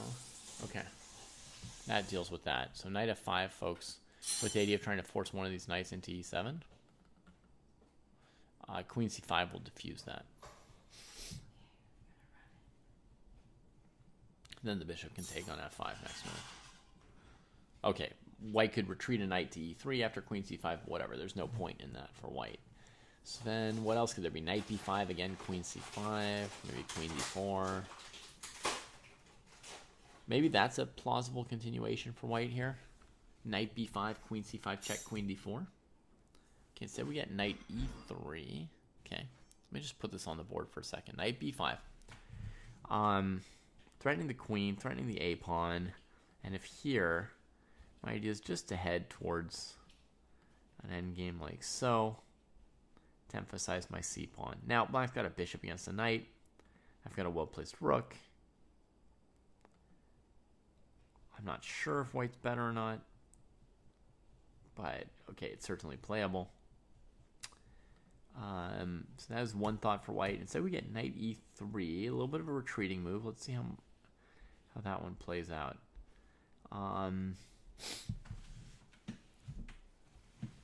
Black could play the rook d8. Black could just keep the bishop. Maybe if black keeps the bishop, white could grab the pawn. Maybe. That would be pretty risky. White's got, hanging piece, barely defended piece, hanging, undefended piece. Attack here. These knights are both dangly. King on the same diagonal as that rook if we played rook a7. So bishop c8, rook a7 would be very, very optimistic to think we could get away with that. I mean, there's some chance we maybe could. There's knight c6 for black. That doesn't look good for white. That might be the end of it all. Simple move. So, rook d8's been played instead, so it's a pretty simple move. If white goes knight g4, black's planning to recapture, threatening h2 and leaving the threat on d4. And that looks more or less winning for black, right? Queen h2 would win the game. Knight f3, black has the rook on d8, so they still win a piece. So rook d8, knight g4 looks losing. Maybe the most likely move here is c3, just defending that knight in the middle of the board on a dark square. Yeah, and white does do that pretty quickly, so seem to have planned it before playing knight e3. White's used half an hour more than black, so black's playing very quickly overall. The game is still pretty balanced.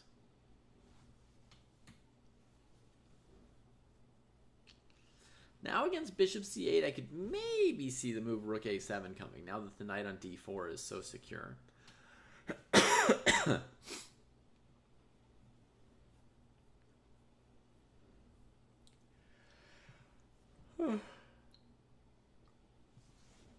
Feels like the maximum white could lose on d4 now would be a pawn, not a piece, right? So much milder worst case scenario. Click around some of our other games maybe for a moment. See Guha and Hoki, how this ending's going. We get some pawns traded. Yeah.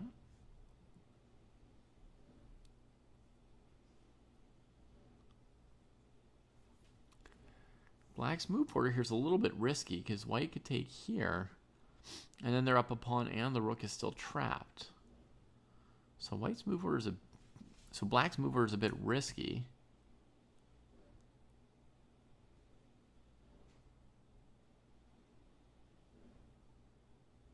There's another interesting move, king c2, trying to save the rook and play rook d2, rook d1, rook d2, rook d1 with a perpetual if white takes on h7. And if the king and if the rook comes back to chase our king out, we attack it, and then when it moves somewhere, we just go back in. It might have been more prudent for black right here. But they took on c4 in the game, and white doesn't take on h7, okay? Lucky for black there, I think, a little bit, because now the king can get back to b3 and c2 coming up.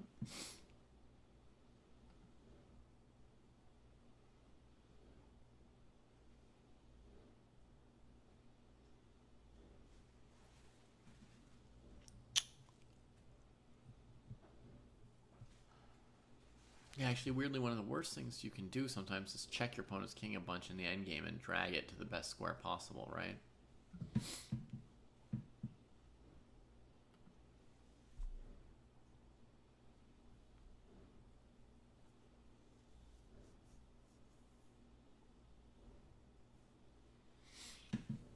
But I do feel like this idea of bringing the king to c2 is the priority for black, because the endgame's not going to work forever with that rook trapped on d3 that just can't move anywhere. You got to bring it. You got to get it back out of there. That's the priority.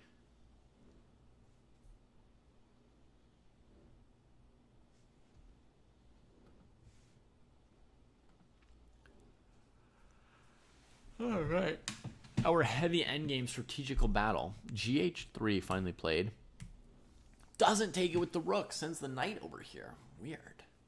But totally reasonable.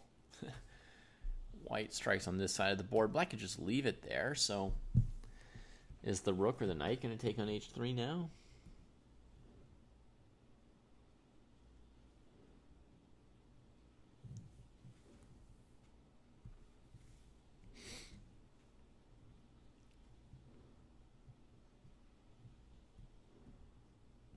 I think knight h3, bishop g5 might make sense for black. Feels like we could maybe conquer some squares in the middle of the board with that, right? Here.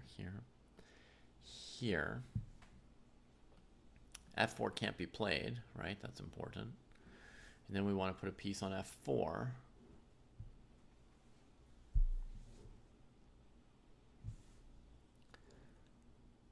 Looks slightly pleasant for black. b3 played. What else? Rook h3, king g2. I don't see a way to really improve things much from there. There's this theme of playing d3 to break up the pawn structure that's in tension here, right? But this pawn anchors the knight, and white could even consider taking on b3 at some point here. Maybe not with these stuff hanging.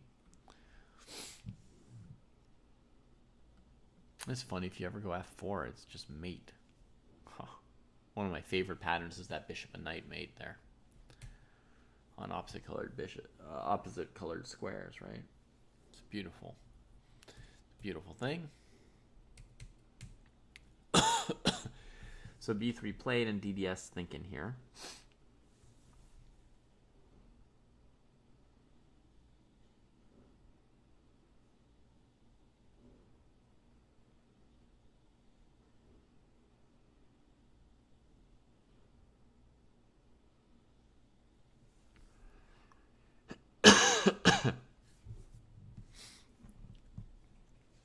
Sorry, still thinking. Knight h3, bishop g5, I like it. Another sort of normal looking move to me would be king d7. Just coordinating the rooks. That would introduce ideas of rook h3 and then the second rook coming over. Also, your king can just come defend the c-pawn, the bishop. It could attack the e-pawn later in the endgame. So it's just a slight improvement of the king. So that's like a clean move, king d7. If knight h3, bishop g5 doesn't achieve anything, then it could make sense to just play the king move.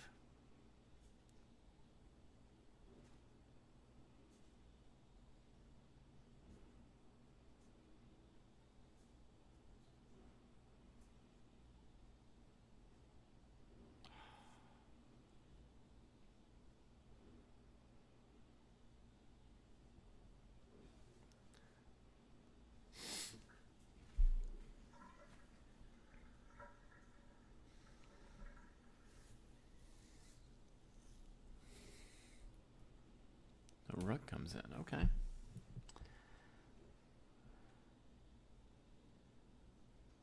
So that threatens to take on f3. Right? f3 is now attacked 3 times and defended twice. So you'd expect king g2 just to defend f3.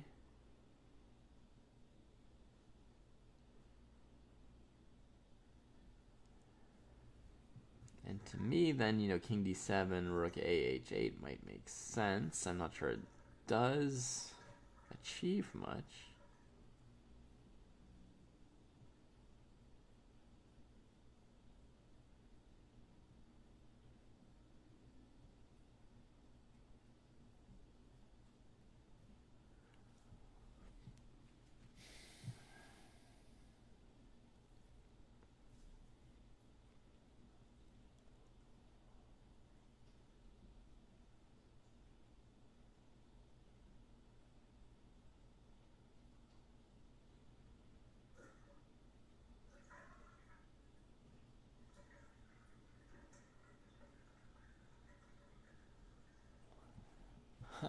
Okay, deep thought from white. What choices are there other than king g2? This is attacked. Just makes sense. Gefilte Fish says king d7 might be too slow because of this move. I was planning to put the rook here.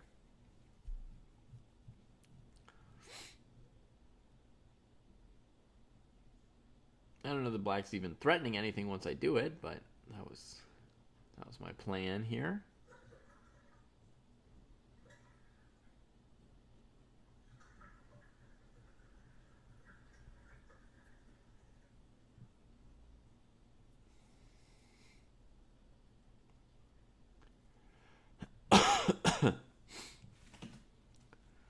Yeah, it's not really clear how knight g5 helped black here. Because if we think about it, when the knight was on e6, there was already the bishop g5 to f4 plan, right? Like, black could already have done something like this if they wanted to. I guess maybe white could have played f4 with the king here. Okay, so we got knight g5, b3, rook h3, king g2, king d7, bishop f4, rook h8. And here, I think, is the position where Jackson's wondering about taking on a4 for white.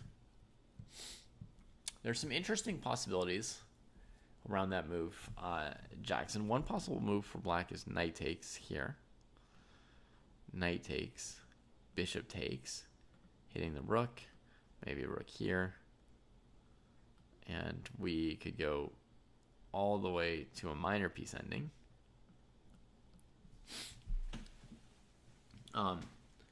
In this position, white would be a bit worse, at least. Those A pawns are not that dangerous because of the bishop pair, and honestly, the king's like well within range of them. And what black wants to do is go after this with the bishop, I think, to try and make a strong passer. Knight g5. Maybe we will let the knight take on f7.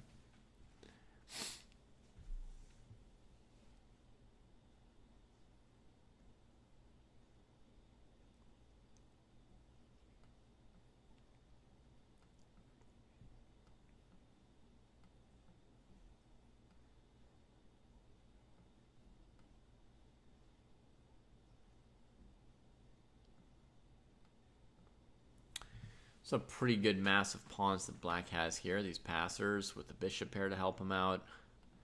So it looks very powerful for black, that position there. Not the only idea. The knight can also come back, hit the bishop here, and then play something like this. Now there's the idea of coming into f4 with the pieces. Maybe rook h1's in time to save white against this plan. I could definitely believe that. But I think this knight f3 move was really hard for white to defend against. Really hard. The live position is rook h3 right here. White hasn't yet decided on king g2. So I don't know what other moves there are. Because to me, black's ready to take on f3 otherwise. Looks very good to me. Black could take with the bishop or the knight. I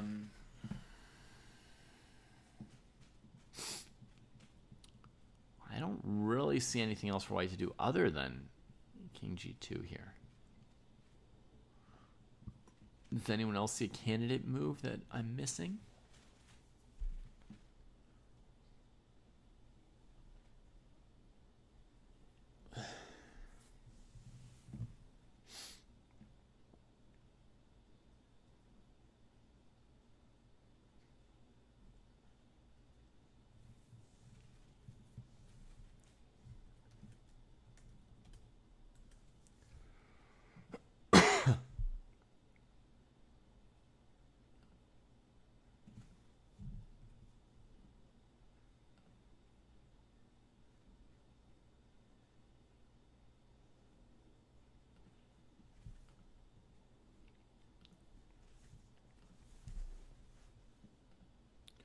Queen g6 played. White grabs that pawn. Now what's black going to achieve? I mean, if black wanted to, they could have just saved this pawn, right? There should be a move like rook d7 or even a6. There should be some possible move here, right? The pawn didn't have to die. And what did black spend on queen g6? 7 minutes. So certainly they knew rook a7 was in the air. It happens. And what's the concept for white? Why have we given this? Maybe something like bishop h3, bishop f3, rook d4, queen d4.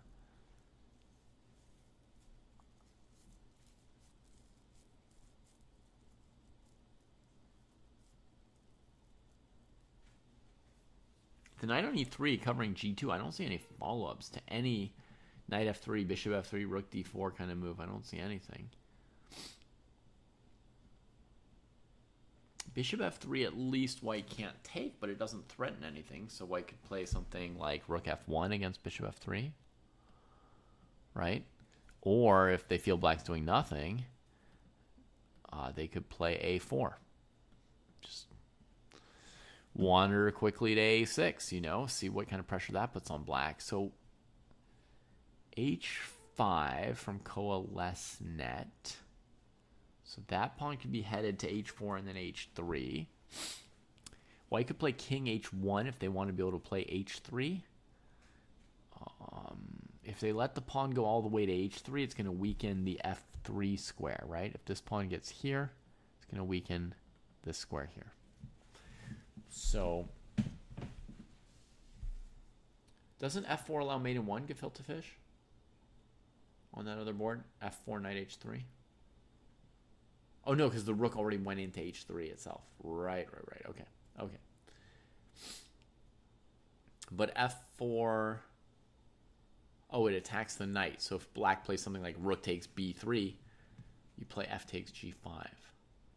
If black plays rook g3 check, you take with the bishop, and then the king has h2. Okay. So yeah, maybe white could look at f4 a little bit. Seems like madness, but maybe.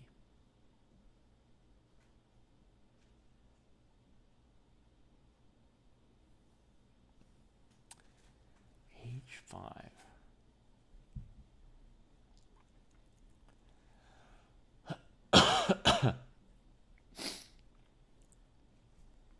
I mean, what if we ignore black? Just a little bit. Now they come here. Now we trade it. They take here, maybe looking at h3.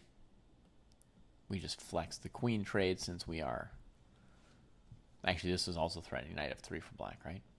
So we get off of this. We flex the queen trade offer. The a-pawn's the biggest factor on the board at the moment. Queen's got to defend the knight if she avoids the trade. So maybe queen g5. And then maybe even rook e1. Rook e8 could have some devilish tricks. Might be risky to get involved in that. So maybe h3.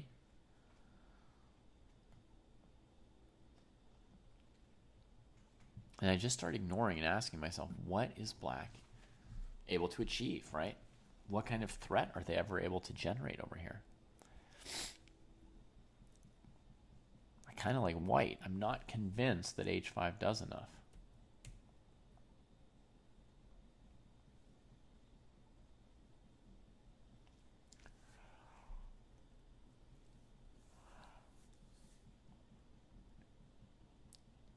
Okay, so basically I can stop the pawn from getting to h3 without playing king h1. If against h4, I'm willing to trade the bishop on g4, and then I can play h3. So I feel pretty safe pushing a4 for white here.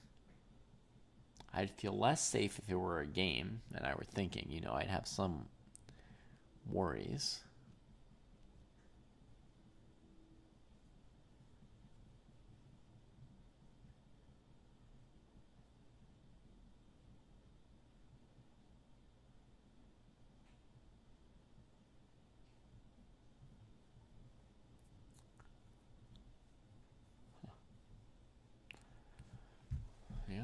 Looks good.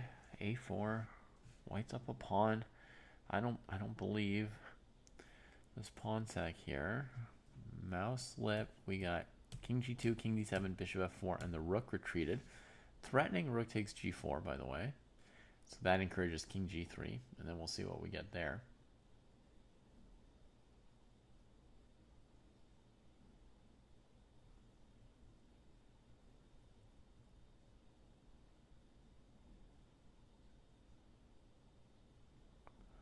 Bishop g5 allows rook takes g4 check and takes. Yeah, so it's not a lot of choices for mouse slip. Feels like DDS is playing this game very well. Really knows what they're doing with this structure and this light squared bishop.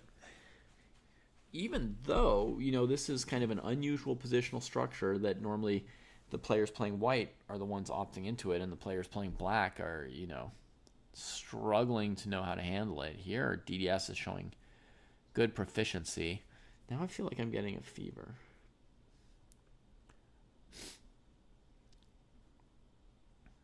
I feel like I could start having chills and shivers next.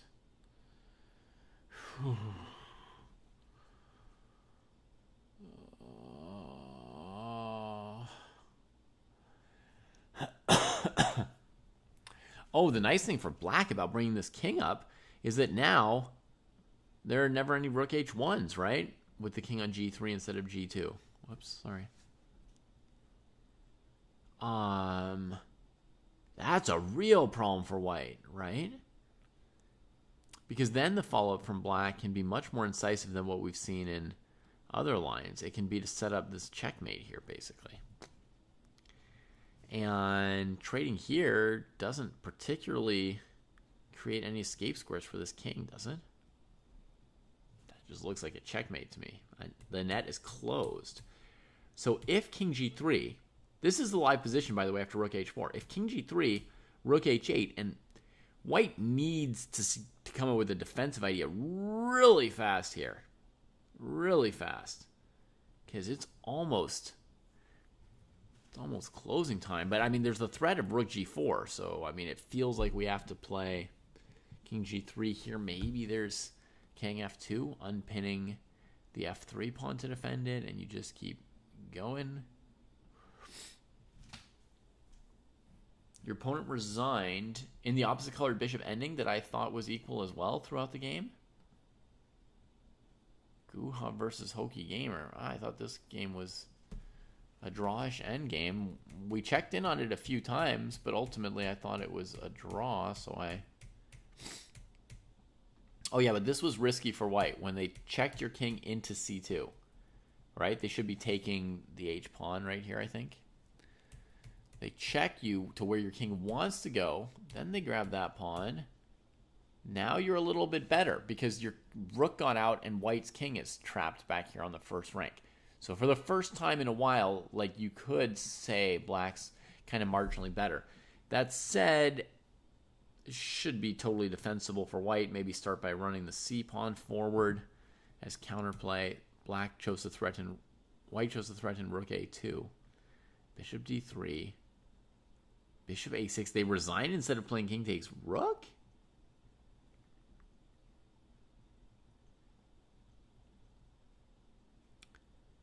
Yeah, that's very bizarre.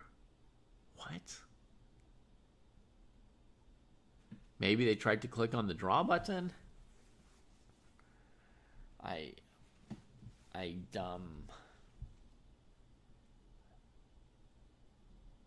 they didn't see their king was attacking your rook? How fast did they play this? 3 seconds on king g1. So when you played bishop d3, they played in 3 seconds. That means they maybe didn't notice your bishop was attacking the king and rook. They just moved their king. You took the rook. They were so surprised and shocked by this that they resigned, forgetting that their king was next to your rook. That is a hard one to know. Overall, an interesting game. You'll find some comments in the VOD on that one. King g3 played rook ah8. Oh, God. So now look at this, Hokey Gamer. White is facing the threat of rook h2 with a mating net. And nobody has yet suggested a way for white to avoid checkmate in this game.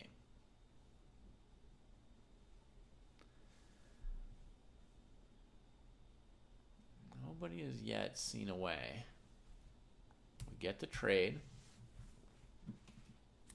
This can allow white to play f4. And then if rook h2, take here in time with the flight square over here for the king. All right. So f4 would make sense, and maybe black will just keep their bishop pair then, instead of sacking the bishop. Or maybe they can just push white with check here, king here. God, there's a choice between bishop f4 and bishop h4, both of which look delightful. Nothing wrong with rook h2 either.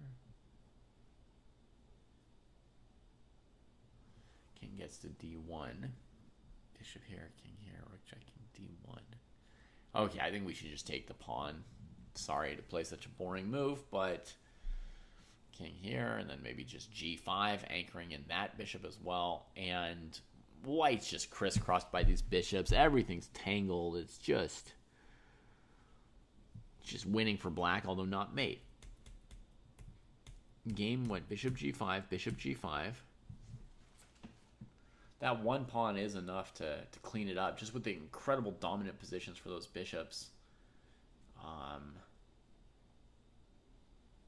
So DDS really playing like a high-class game here today. After h5, white traded one piece and then brought the other piece over to the king side. So playing sort of more safety first here is Analysis Dragon. Just not quite sure maybe what h5 is threatening, but just dealing with the whole area.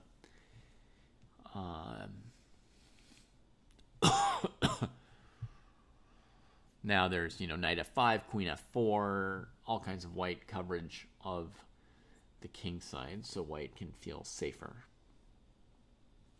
White can have a safe space for their king, not feel aggressed. Fine, but you might have missed a tempo on a4 that might have helped you win the game. Yeah, I've been bouncing around between games today, Hokey Gamer. Some nights I just follow one game for 3 or 4 hours. It just won't let me go. But tonight I've been bouncing around a little bit, seeing a little bit of this and that.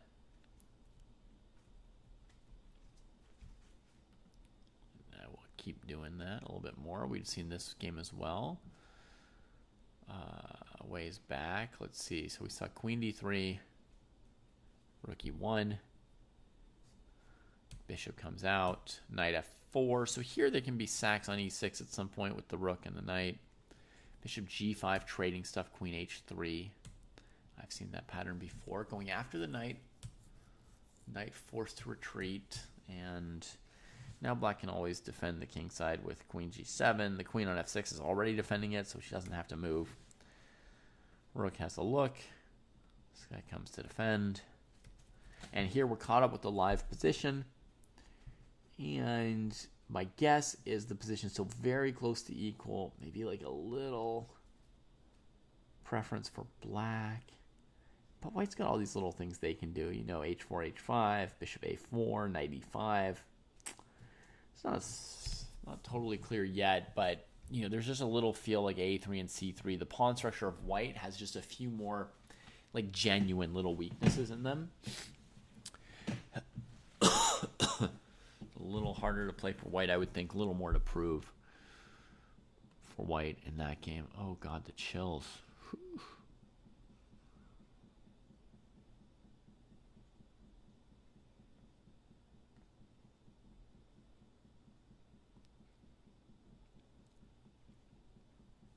An exchange Slav defense here.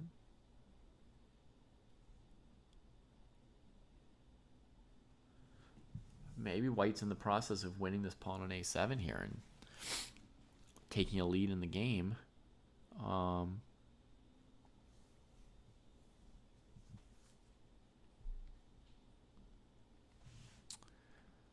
Yeah, I mean, it feels like black's got queen d8, maybe queen b4, then white could play a3, queen a5, b4, queen a4, bishop c2, queen a6. Yeah, I agree, filet gefilte fish. There's a little awkwardness between the rook c1, bishop c2, knight d3 in the hanging pawn position. But not sure how critical or decisive it is just yet. If black ever moves the knight on c6, white gets the new option of knight e5. Meanwhile, the bishop b7 and rook c8 are blocked in by the knight c6 as long as it stays on c6. So I'm not sure. I mean, my instinct would be to prefer black, but I might be underappreciating some of white's power in that position. This looks just good for white. I think white can just take this pawn next. What would be the idea? Let's say we went here, here, here. Knight c6 would be the answer. So now we're trying to deal with bishop a6, right? We just put a knight on c6 and everything's good for white.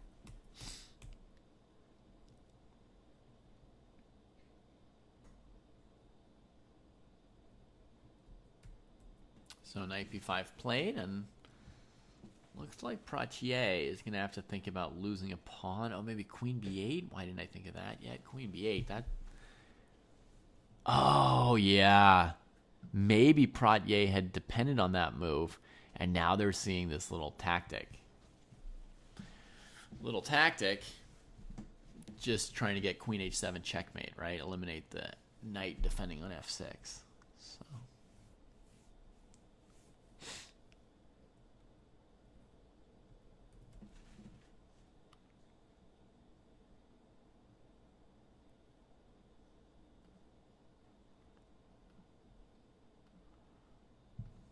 grab the fen there.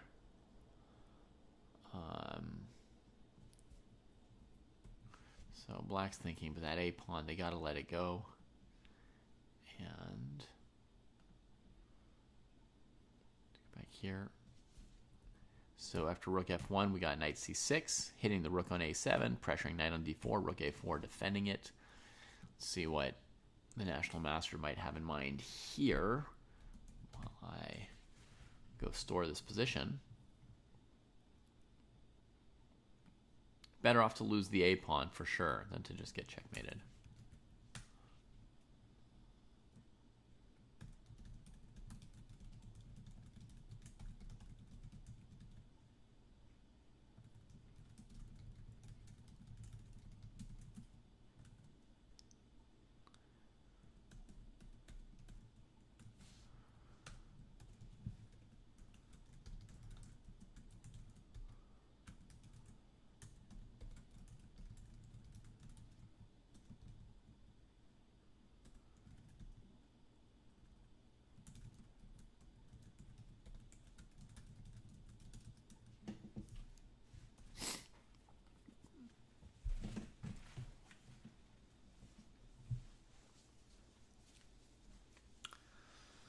Safe extra pawn for white for now.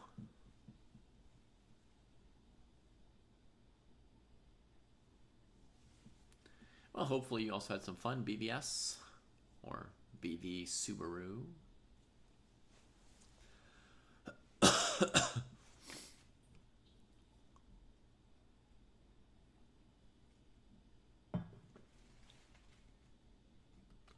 No, we're not supposed to be live on Houseline's channel right now. 2 hours of chess for 2 hours of chess. That's right, Samuel. That's the spirit. Sorry, Houseline's channel, for abusing you.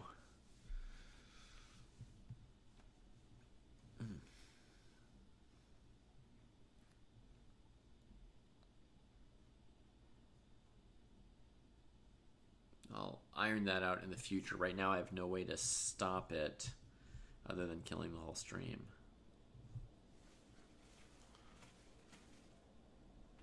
Oh, so sore everywhere. Oh.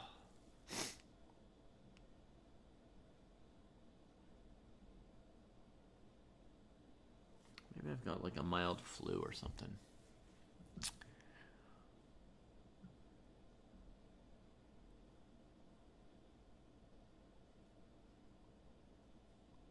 Is white threatening knight c6 to simplify if it were white's move? Black could take on d2. And then when you take the queen, recapture. So white's not threatening knight c6 here.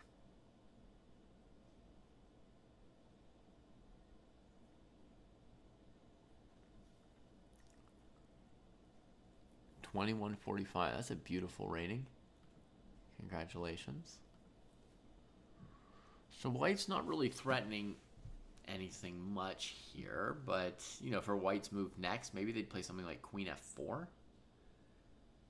Just on the principle of let's trade a bunch of stuff off since I'm ahead of pawn. You know, we just put a bunch of pieces in contact and something's going to trade.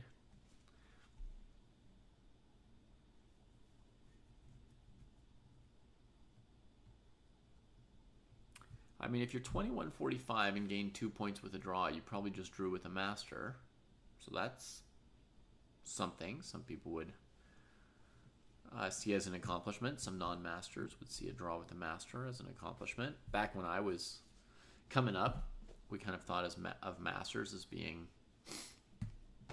amazing, and any kind of draw or win against a master was a big deal. Yeah, no best for the jury. I think the average time for 2,200 players to expect on a 90 plus 30 game is at least 3 hours. So 2 hours was definitely shorter than expected. When I play 90 plus 30, I expect the game to be 4 hours. Pretty much minimum.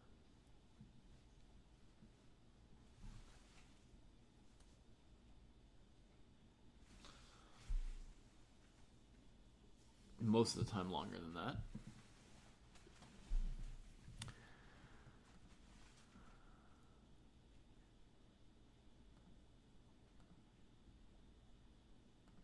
Okay, has white managed to keep this game going? Bishop g5, king here. Oh, okay, so does not give the f-pawn. Gets checked, comes here, and bishop f4 blocking that pawn at least. Yeah, but we had this position before with white having lost the f-pawn, so Mouselip found a better defense. Still, a real ow position. And now I'm seeing a new angle for black with rook e8, which I had not considered before. But the game's still going.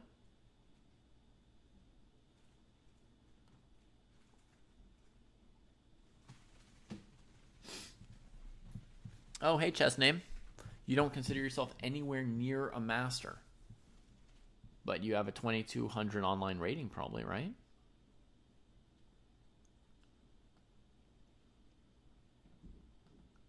So I wouldn't be surprised if you're pretty close to being a master. 22-27 rapid rating. Very good. Very good. Maybe you're modest, or maybe you haven't played much OTB and you don't yet know. You don't yet know where you fall. You don't yet realize how good you truly are.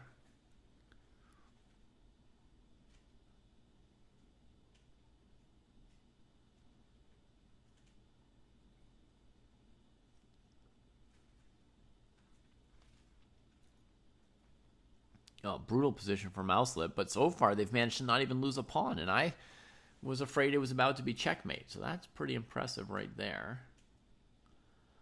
Does black maybe have a threat to take on c4 here? Normally you wouldn't want to give up your bishop pair, but if it were black's move and they took on c4, then the knight on d2 would be hanging, so white would have to recapture with the knight, right? And then this rook could slide across to c2, capturing a pawn, plus the pawn on b3 would be hanging then. I mean, to me, master's 2,200 gefilte Fish. And sometimes different rating systems might be a little bit different, but I think once you get past 2,300 or so, the chess.com rapid ratings are pretty close to FIDE ratings. Okay, you're better in rapid. Okay. I mean, 2,500 rapid chess.com gefilte Fish is mostly GMs. You know, because I've watched and commented on some big tournaments that chess.com ran before, like Rapid Chess Championships, Global Chess Championships, that kind of stuff. And I can tell you, like, the 2750 classical GMs were rated like between 2750 and 2840 or so in Rapid Chess, and plenty of GMs were, 25 to 2600 Rapid Chess. So I think 2500 Rapid is way better than National Master. Okay, so Black is going for this bishop for knight trade that I mentioned, because the follow-up can be taking this pawn as Black takes it. Now, this pawn can't take because of the knight, right? And then if White played a move like Rook F2, I was saying Black has the possibility of pawn takes pawn, winning the B3 pawn. So right here, this knight's situation is the problem, right? It's being undermined. Black wants to take another pawn here based on this knight dangling. And not only that, but there might be mating patterns for Black as well. Let's say I move my knight to the only safe square I see. And even that, it was tricky of me to find it, right? Because King D1 saves the knight. But then Black plays Rook down here. Now we can't challenge these rooks. And basically there's probably many mating patterns, but here's a basic one that I have in mind with the two rooks and bishop. So live position. I don't see what to do. And not only does Rook F2, lose a pawn to pawn takes pawn. Rook F2 also allows Rook H1. Check. Rook gets forced back, right? And then you just double. And now, White's stuck and the mating nets are getting closer. So, oodalali. Yeah, Bishop G3, King D1. I didn't see a better move than playing Rook H2 then gefilte fish, so that's why I just played Rook H2 to begin with. But maybe there's some killer move there I didn't catch. But it seemed easy to double on the second rank, and there's nothing to calculate, or very, very easy calculations. Oh, sorry, I meant I'll show you what I meant. I meant Rook F2. There it is. Resignation. Yeah. Smart positional ideas, says Game Review. I actually agree with Game Review for once. Oh, you're saying Bishop G3 instead of Rook H1 or pawn takes B3. Yeah, fair enough. That would win pretty easily too. Nothing to calculate there. I was thinking of this idea here, Bishop G3 to drive the king from the rook. But after King D1, it doesn't lead anywhere particularly special. So then I thought, let's just go here and then here and nothing to think about. But you're absolutely right. As soon as Rook F2 gets played, nothing more to think about there. Very, very good game from DDS. Very powerful. I mean, Mouselip may have defended that better than I would have. So, yeah, DDS just played super strong. I mean, basically from the moment that Black got this H3 move in, right? Maybe this queen trade on G4, I was thinking, maybe the problem, because as soon as Black played H3, they were just better this game. That bishop on C6 and then later D5, it just became so hard to challenge. And I think that from this position here, White should have played F3. I didn't even see queen G4. I just assumed F3, blocking the bishop, pawns like this. But as soon as White plays queen G4, I mean, they still had to play F3, but now this G pawn's always going to be gone, so F3 is weak instead of solid. And the H4 pawn's gone, so this rook becomes active, which was going to be hard for Black to coordinate with the rest of their position. So to me, it was this one positional factor of this H3 move from DDS that basically refuted queen G4. And no matter how well Mouselip defended from there, it was kind of like DDS never gave them any hopes again. So a very high-level game with one clear mistake, I think, here for Mouselip in the strategy here with the queen trade. All right, let's see. Some of our other games might still be going. What happened with 3-1-6? Knight B5, queen B4, pawn was 1. Knight G4, nah. That doesn't seem right. I think the rook C8 move was a big mistake. Because now you can't challenge with rook c1. They control c6 more. Remember, I had a line that went knight here. And then if the rook goes here looking for bishop a6 and stuff, you have knight c6 because you've got your rook still here. Was white worried that black would trade themselves against knight a7 and then do something tactical against these pieces? Maybe, but I don't see what it is. You know, to me, white's got knight c6 coming and other things. By the way, other quick question here. Instead of trading on c8 or taking on a7, what was happening if white just played knight d7 here? It threatens knight f6, queen h7 mate, right? So, you know, you can imagine maybe knight here. And then f3 might be risky. Maybe just grab here. Rook here.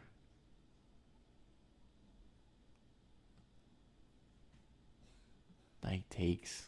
I mean, that's an exchange for white. That's worth considering.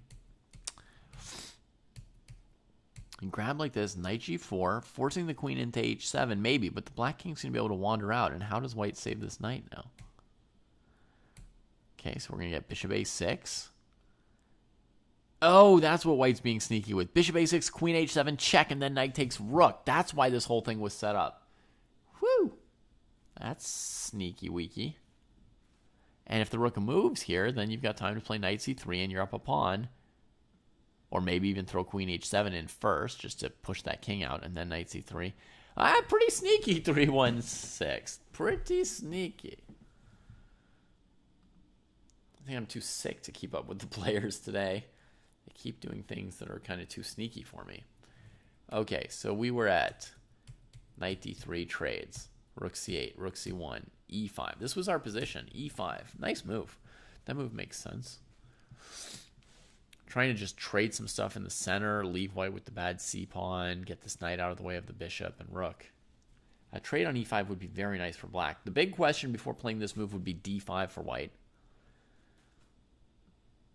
And maybe d5, you know, knight a5, and white just can't defend the pawn. See, has white played anything after e5? No, only one move in this whole time. There's the move from white, queen e3.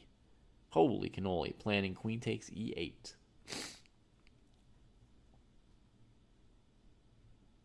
Black could possibly give the two rooks for queen and pawn here.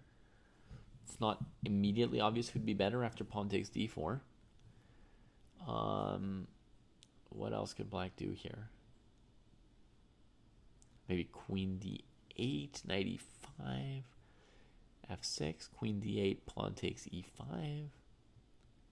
It's playable for white. e4, knight b4.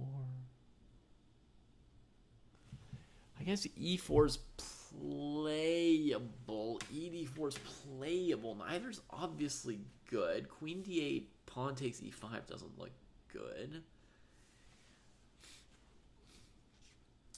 No obvious move for black here. No one move that just stands out as, yeah, that's an easy move. White's threatening to take on e5. 4 pieces against 3.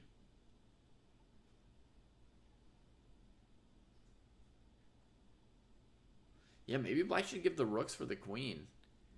White's pieces, as mentioned earlier, are still kind of awkward and jumbled over on this side of the board at the moment.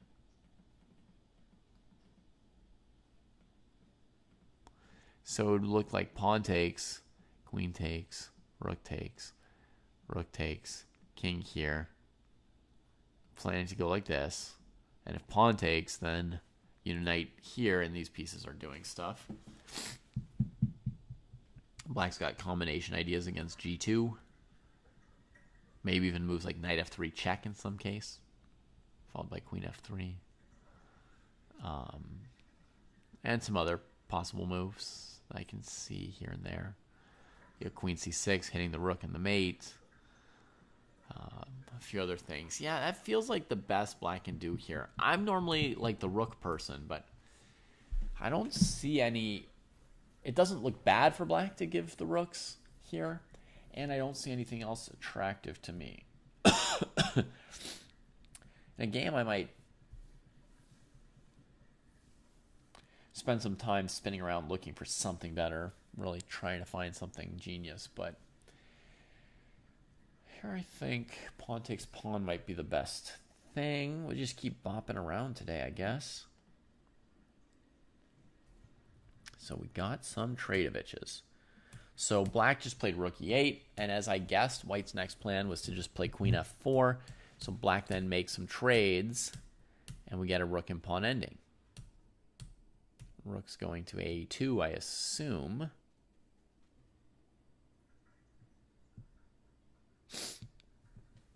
Feels drawable with that very active rook. If the two pawns were connected, it would be lost. But with the two pawns separated, there is like a weird thing white can do, which is in a position like this, and I've never seen this before, maybe rook b4. So this pawn can run on this side, and this pawn can run on this side. And so, you know, like if black can't stop them just with the rook here, right? Whatever you do, white's going to have one pawn that they can move. And then when you attack it, then they just move the stupid lumbering construction up one more rank. So it looks dumb. And I think king f8 should deal with it, right? Because then c4, king here, c5, king here. Makes sense. Of course, at some point, white tries something like this. This.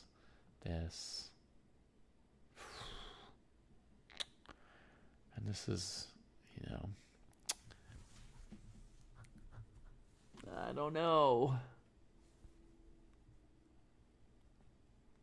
The rook defends both sides of the board, so the king can eventually come out and join. It is risky to go down two pawns. Always risky to go down two.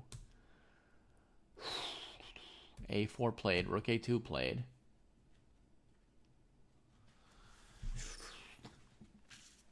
I don't know this thing for sure. If I had to guess, I would guess the black can draw. But the first couple lines I've looked at with rook b4 looked mildly promising for white.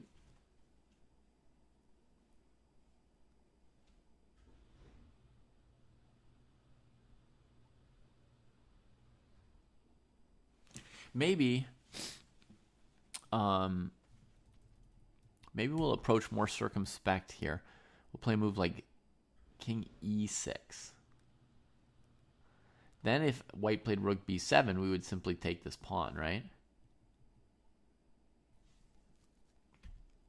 And if c6, we only come and embrace the pawn once we're one step closer. They can do this. We take,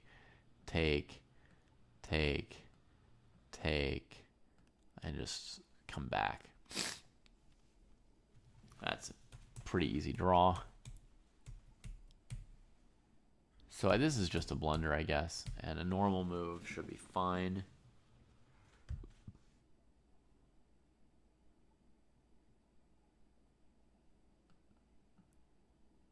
Now with this move, king d6, there's another option for white. Get behind one of the passers. Force the king to c7.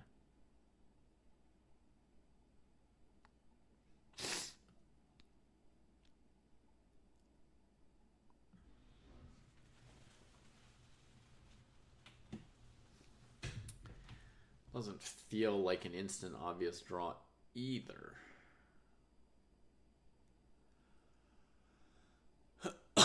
Especially because black could be Zugzwanged here, right? Any king move, the pawn advances. And if the rook moves, that frees up white's rook, you know, to potentially win the game with something like rook f4, or maybe just to advance this one more row. And if you move your rook along this way, it always lets the white king out. So this idea of rook c4, this I could definitely imagine as winning for white. I mean, now suddenly white's rook looks nicely placed.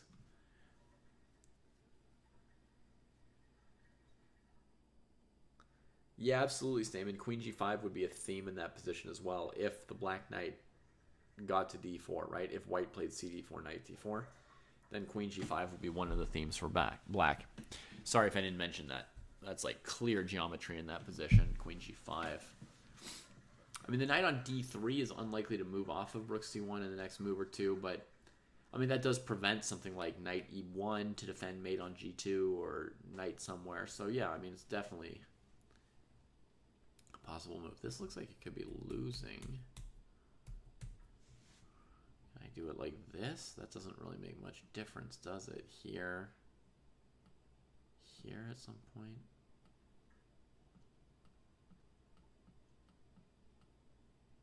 I think this g-pawn is dead and black's struggling.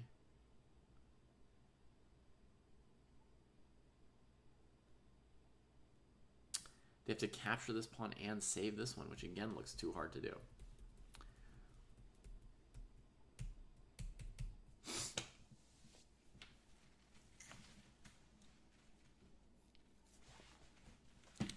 This is a nice little problem. I would love to have a position like this in one of my games as white. Just think about it.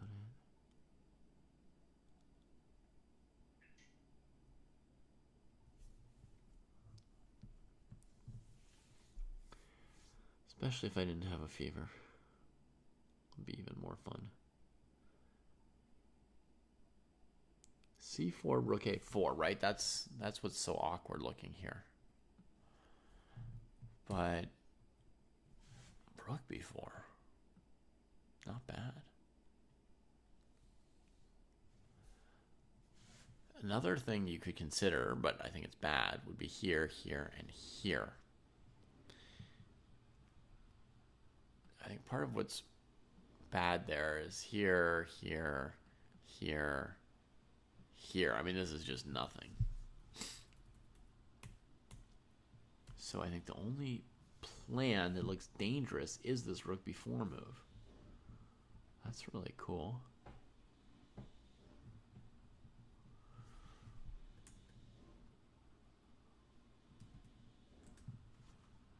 This position.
There might be one mystic, but I've looked at most of the games tonight, I think. I've seen a lot of games tonight.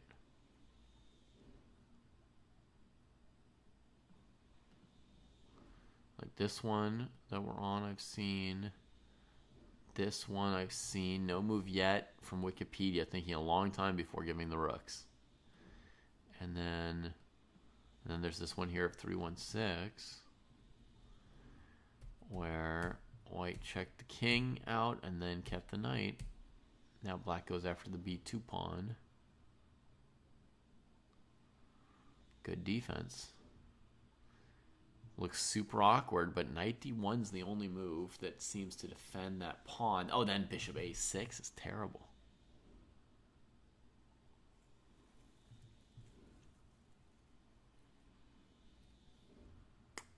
Huh, so queen b4. This means white shouldn't have thrown this check on h8, right? They should have played here. And then if black goes after b2, just come back and consolidate. And queen h8 was maybe like a step too far. Because now we can't handle this area.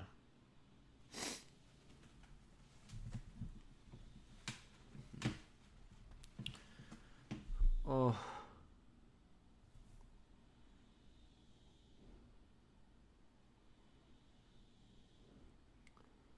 I'm going to go to bed fairly soon. I'll say that I'm very curious about this rook ending. And I'm very curious how good or bad it is to play pawn takes pawn here. All of which I think will happen, you know, but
all right.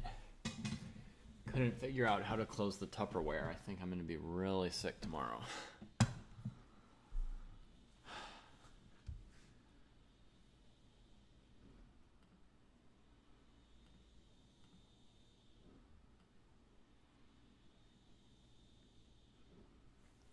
But trying to think and calculate when you're really sick is a nice high-intensity chess workout. So, e4, queen e8, rook e8, rook e8, king g7. What moves are there other than pawn takes pawn there? Maybe c4. Maybe c4.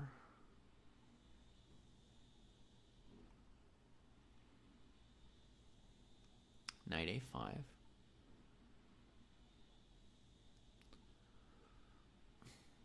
Bishop b3.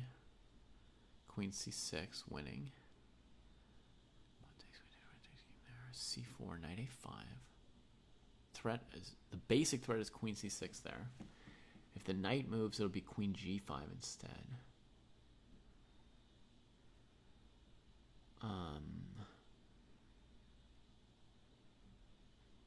Looks pretty nice for black. We're gonna win a second pawn with knight c4 at least, even if white plays, I don't know, f3 defending, knight c4, knight into e3. No coordination from white, no counter threats. I think black's very nice with pawn takes pawn. Very nice for black.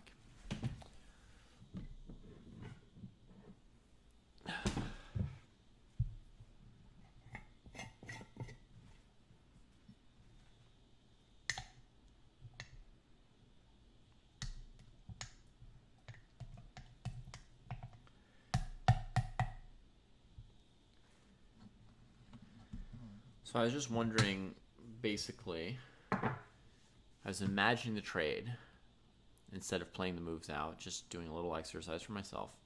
Basically, I was imagining what moves does white have here other than pawn takes pawn, which allows the knight in, right? That's what I'd first looked at. So I was just wondering, is there any other move here?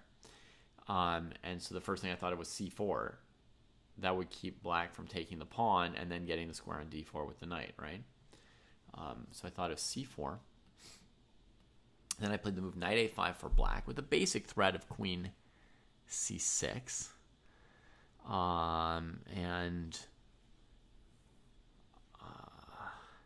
Yeah, there's like queen g5 in a lot of cases. Knight e1 covers the mate. So queen g5, maybe white can just move the rook. But here I was thinking maybe knight c4. I guess I didn't look at bishop g6 exhaustively. This should refute it though, knight d6. So, knight a5, f3, knight c4. That's even better now because it's heading into e3.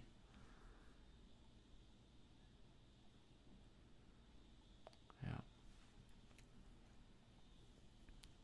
So, right, there's c4, there's cd4.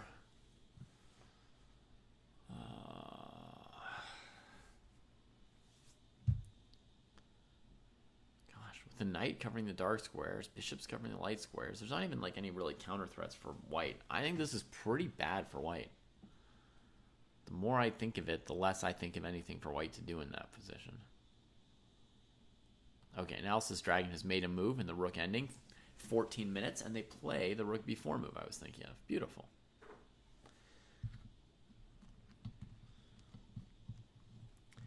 I'm trying to force myself to keep coming up with new ideas, even when I've thought of an idea and I think my idea looks really good. And that's like a tough thing you also have to do during games. You know, your own ideas that you get, sometimes they'll seem really cool to you, and then you don't find the resources for the opponent, right? You don't look hard enough for how they can escape. Because you're too enamored of your own brain, you know? So you come up with something and you just think, oh, beautiful, genius, great. So it's a very good exercise or habit exercise, either practice to always be trying to come up with things to refute yourself, you know, to always be trying to come up with another idea for the other side or a flaw in your idea.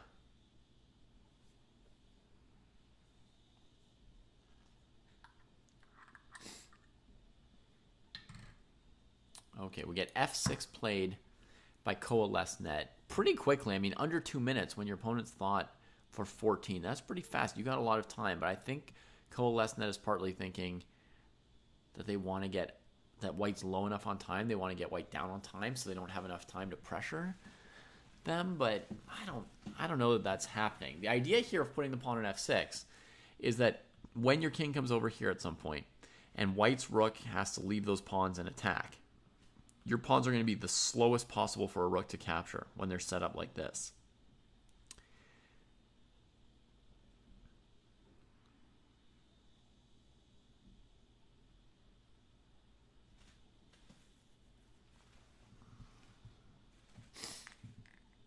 There's different ways you can set up your pawns if your opponent has a rook, a bishop, or a knight to make it, you know, slower, or if you mess up faster for the opponent to capture your pawns, right? But that's a common theme. You'll just play like a little move with the pawns at a certain phase of an endgame, and you're just setting them up so that when your opponent gets counterplay, it'll be slower for them to go after all the pawns. That's why, like, if white were to abandon the king side and bring the king over to this side here,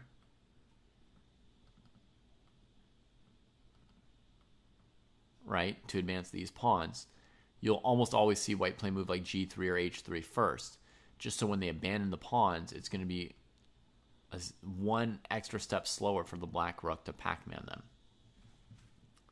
Typical technique there. So we had a question on this one here. The opposite of this one, LG double chess, right? The opposite of this one. Look at this one here. This one's set up so a knight can go g7, h5, f6. So basically you set up the pawns so the piece can't move between them rapidly. So for a rook, you get them off of the same rank or file, right? For a bishop, you get them off the same diagonal. For a knight, you get them off of these L hops. So you can actually leave them all in a row. It's one of the best defenses against a knight. Because all in a row, the knight can only eat one at a time, and then obviously it's going to need at least 2 moves to reposition to attack another one. But also when they're all in a row, they have the most opportunity to make like one pawn move and still be defended, right? So when the knight comes to attacking them, they can sometimes just spend a move saving one of them, and the knight doesn't rearrange so easily. There's also a pattern where if you've got pawns at h7, g7, f7, right? And your king's not there and they play knight g5, sometimes you play f6 and they can't take on h7 without getting the knight trapped. So that can slow them down quite a bit. It depends what other pieces are there, but that's like the most basic Right, 3 on a diagonal could work. 3 on a row is the best probably, and then 3 on a diagonal like the second best. But then of course it depends on other factors. Like, is your king going all the way away? Like, are you completely committing to sacking that area, or do you have some tactics where some of your pieces are still near there, or having some influence there? Because knights can get awkward, so sometimes there are little tricks you can have where, like, if they capture one of your pawns, they kind of get trapped.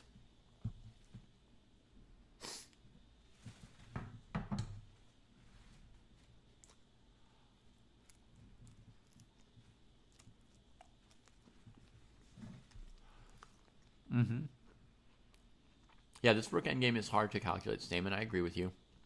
You're wondering, like, calculating lines like c5, sack it, get behind it,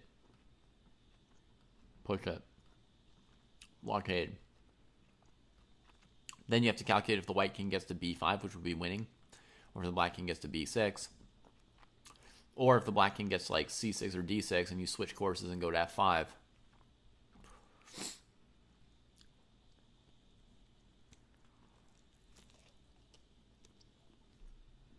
I mean, even here, I don't know for sure.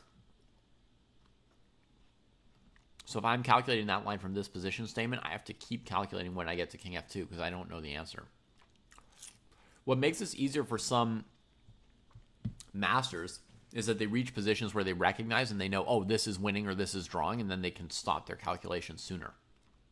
But I would have to calculate something really, like, massive.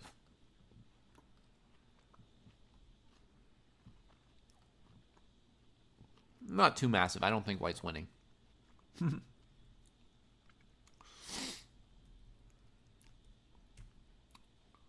c5 played. So I think against rook c2, white's going to keep things going like this for now.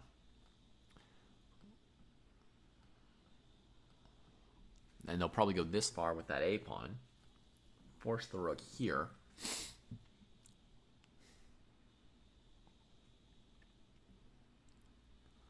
And then maybe like so. Now black's plan is at some point play like rook here.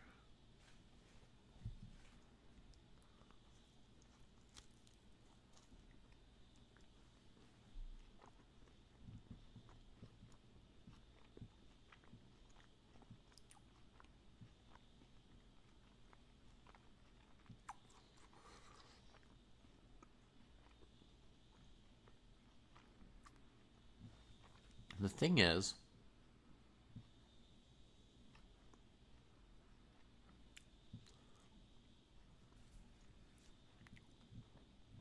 I don't know if I should go h3 or h4.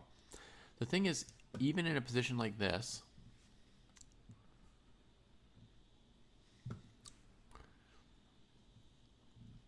sorry,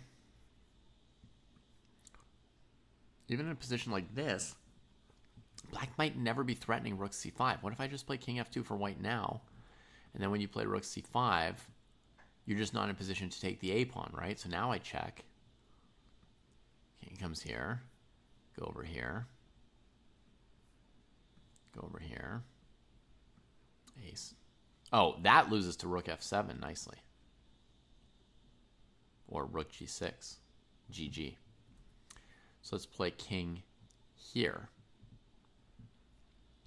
a7. Rook here.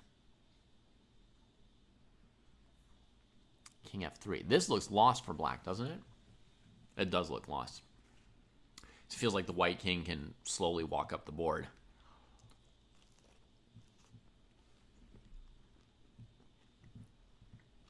Black can't take the a pawn because the king and pawn ending's lost. At some point, white can play a move like rook f7 or something. White king b6.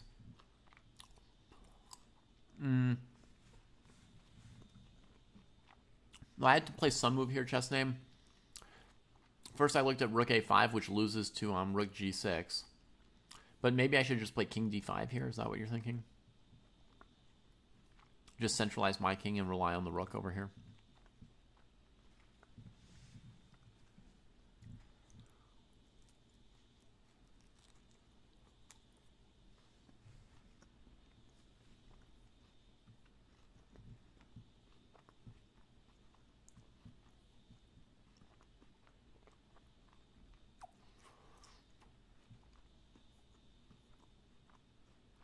But I mean, do you know this position? Do you think it's a draw? It looks really tough to me for black. Honestly, by now, king f4 might even win. Right here. Sacking that a pawn to get the white king that active. The whole king side might be dead, right? So we play king e3 instead, maybe here already. And then I play this move.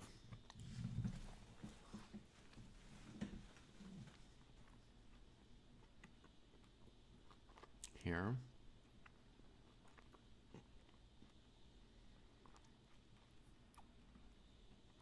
Forward.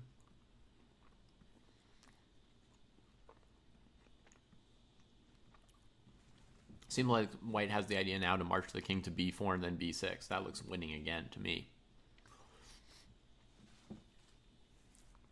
Of course, there's some details. I'm not automatic at this. But, for example, I can see black has no way to trade a pawn on the king side. They can never play rook a2 takes g2 because of queening. White has options to at some point take a pawn on the king side and trade the a pawn. And plus, if the white king gets to the a pawn, that's of course winning too. So black cannot let the white king get to the a pawn or to the f5 square. Feels lost to me.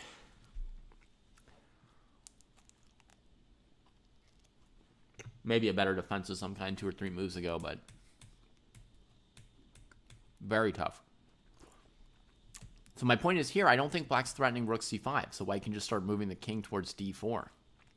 So rook a5 is even pointless here.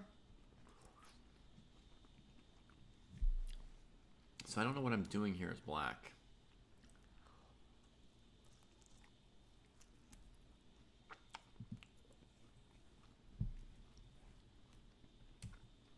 Definite significant chances for white.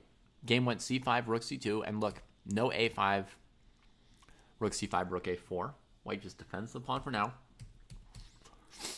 Black king comes.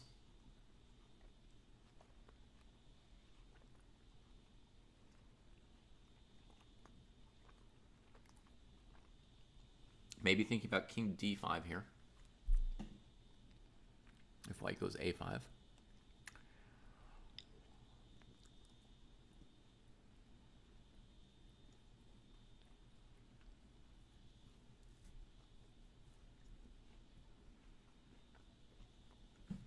I think it would be selling white's position short, but you could play something like c6, rook h5 in a position like this. Or, you know, a5, king d5, c6, check. King c6, rook takes h5.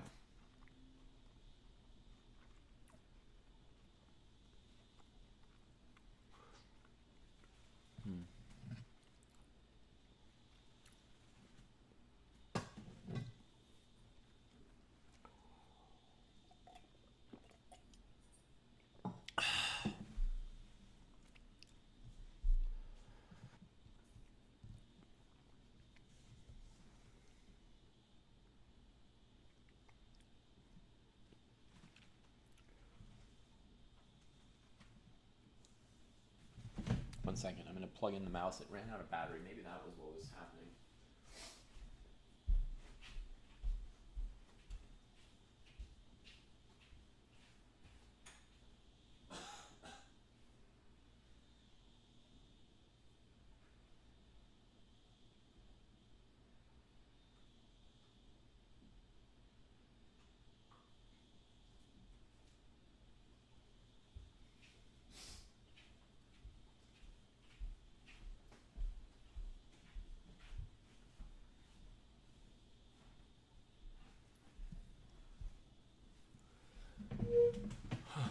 Okay. White getting pretty low here in this game. Okay, let's see what happened here. Queen e3. Black thought for another 15 or 20 minutes. It's like the biggest decision of their life.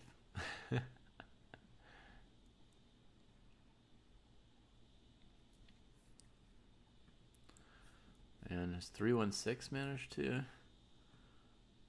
stabilize? Because that queen b4 looked very strong before. Oh, 3-1-6 came up with something. All right.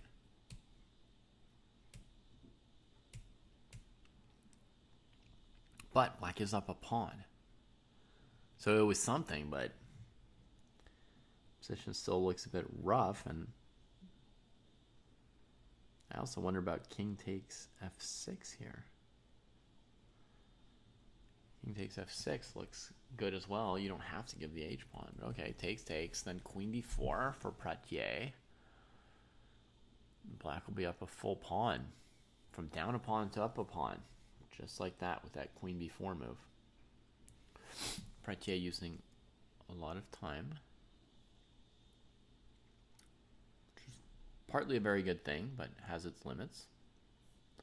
Just like Analysis Dragon starting to get a little bit low. Takes on d4, correct. Sure, clean up that pawn. Centralize the queen too. Uh-oh, what happened here? h4, interesting. And then the trade.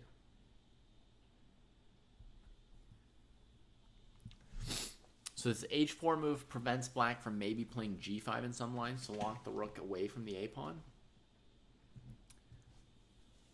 I don't know if this is best, but Analysis Dragon was starting to get low, right? Other major option might have been a5,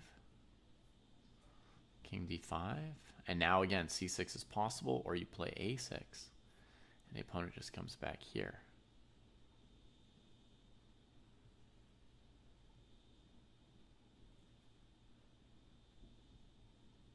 Now you're just dropping one of your pawns, so that's not really an option. So king here.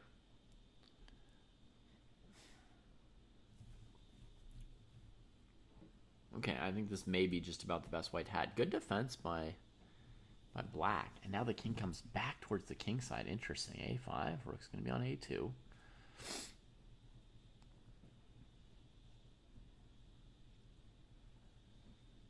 Still some small chances for white to win this. Maybe 30-40% chance of a win, 60% chance of a draw. I still don't know who's winning or losing this one.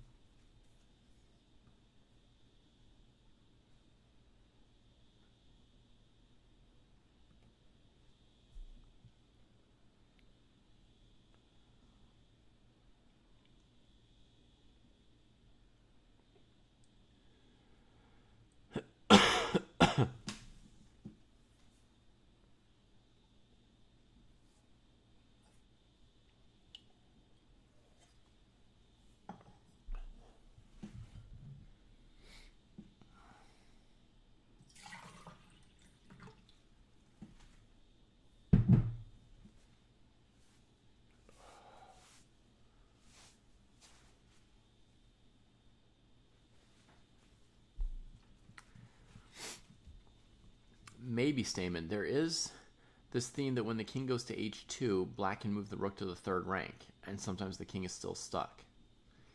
But the h-pawn does a few nice things. You know, it maybe stops g5. Maybe it could advance to h5 at some point, like if white swiveled the rook over to b5. Like here, black just played king e6, right? So imagine you swivel the rook over here for white. You have the idea of playing h5, maybe locking the g7 pawn. And then there would be scenarios with your pawn as far advanced as h5 where you could maybe play rook b7, give your a-pawn for the g-pawn because the h-pawn's so strong. Of course, it'd be much more dangerous if your king could get into, you know, an active position, right? Instead of being like on g1. King h2. So we'll see if black cuts it off with rook c3 or lets it get moving. For now, if it got moving, black could still have checking distance to just check it forever. Like if black plays rook a2, king g3, you just check. Oh, I guess the issue is the white king walks across to b4 at some point, yeah. And then you're playing like rook a2 to go after the g-pawn, and you don't know if you can get away with it, yeah. You think it should be a draw? Yeah, I'm maybe 60% leaning towards a draw, 40% towards a win, which basically means I just don't know at this point. It's not a very strong inclination one way or the other.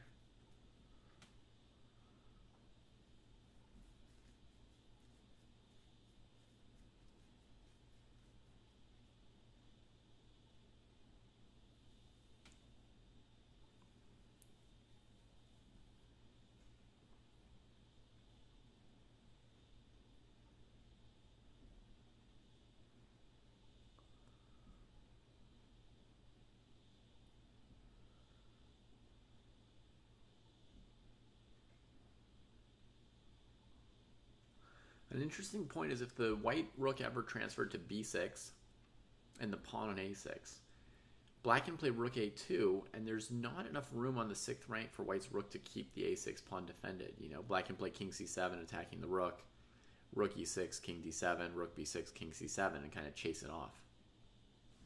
Oh man, big move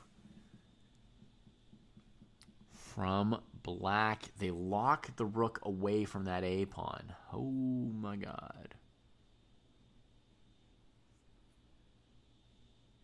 Amazing. And I really thought rook b5 here. So if this proves a problem, then this may actually have been a major issue. Major mistake, possibly. Or not. Or a brilliant move. Or something that didn't make a difference, but rook b5 would keep that a pawn nice and defended. f5, now it almost feels like you have to go to h8 and a8 to defend the pawn, and then your rook's not as active on a8 as it would be on b5, c5, something like that. So it could be a big old mistake.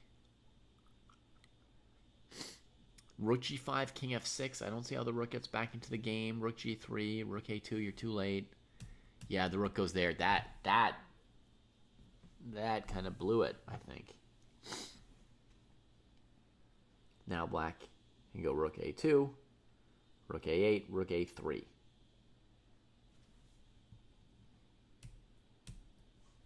And hi, Zuki. Thank you. I hope you have a good day or night as well, wherever you are. Yes, we got rook a2, rook a8, and then rook a3.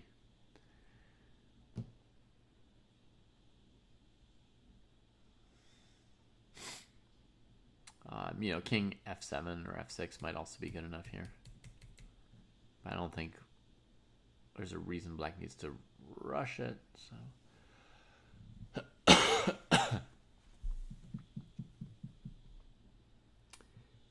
a6, king f7, a7, king g6, a6, king f6, h5, king g5, a7. Wait a minute. Do you guys know this like tactical pattern here? a6, king f6, h5, king g5. The black king needs to get to h7 for this to be 100% a draw, right? a6, king f6, h5, stopping the king from going through g6. King g5, a7. You can't take on h5 because of rook h8. Do you see what I'm saying? Let's put this position on the board for everybody. h5, full of evil. King g5, a7. Now the black king can't go to h6 or h5 because of rook h8 check, right? But not only that, white's threatening in this position to play h6. It looks like an unstoppable threat to me here. You could even put the rook on a6 to make it even funnier. Triple cover that h6 square. h6. Oh, wait. Rook takes h6 check. I better get out of the way.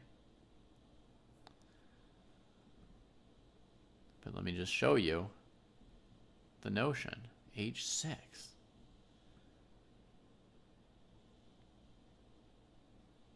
King g6. Oh, brilliant chess name. So white has nothing even here. King g6. Whew! By the skin of the teeth. Okay, what if instead white just leaves the pawn here to keep the black king from moving, and tries to bring their king around to b2. The black rook stays on the a file because otherwise, white moves the rook. You chase the rook all the way up with your king. The rook goes to a1. And then when you get checked by the rook, you walk to f7 with your king. Could that be winning for white here?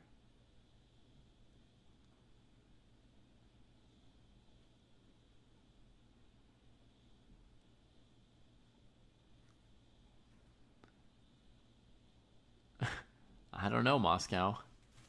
What's a system-infested game? You're going to have to clarify some lingo for me.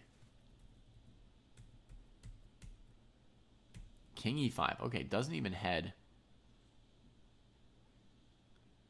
Doesn't even fully head for the hills there.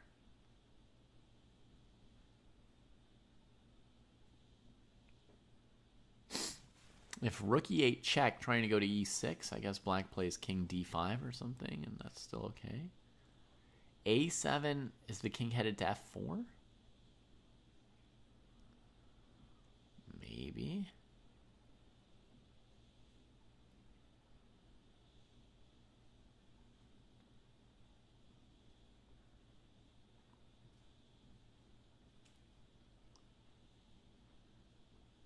Oh, Colley system in London. I get it. I gain ELO, but chess becomes a game where everybody plays system openings. How much ELO do I get, Moscow? That tells you I'm considering your offer.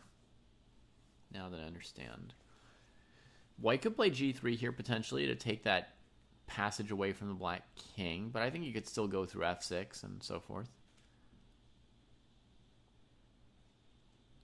Right, every game will be a system. Stonewall, London, Colley, King's Indian attack versus King's Indian defense. Botvinnik system against Botvinnik system, c4, e4 against c5, e5. I mean, in general, I'd prefer to keep the variety and interest of chess rather than personally be successful.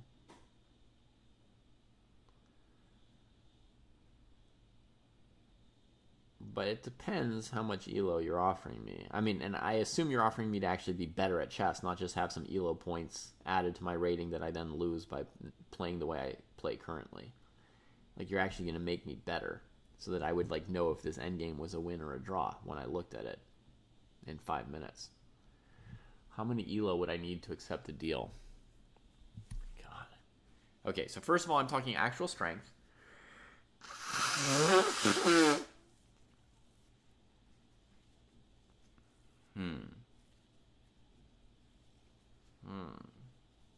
I think maybe I wouldn't take the deal. Maybe I wouldn't ever take it. But somewhere in the range of 400 to 500 ELO is where I would be tempted and hesitate, consider making the evil choice. It's tough to admit that you would consider an evil choice, especially when you've tried as hard as I have to be nice in life. But there's a point where, people consider things.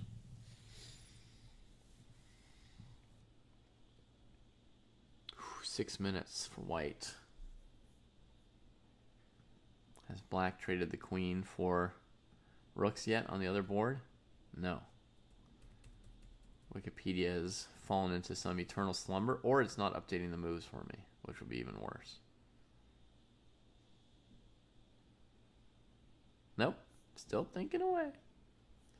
Still thinking away. Wow.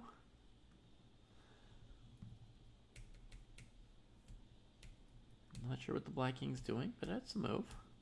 Pratya does not have a lot of time to convert this position. It's an extra pawn, but the king's weirdly placed, and, any position with an extra pawn is still a position, not easy to play. So Pratya definitely still has the work cut out for them.